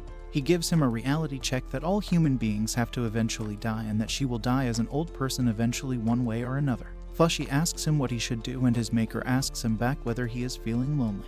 Fushi then transforms into his dead friends one by one, and he reminds himself that he is the one who killed all of them, so he doesn't need to stay by Pyron's side to kill her as well. He quietly places the coat by her side and turns around to leave, but suddenly Pyron wakes up and calls after him.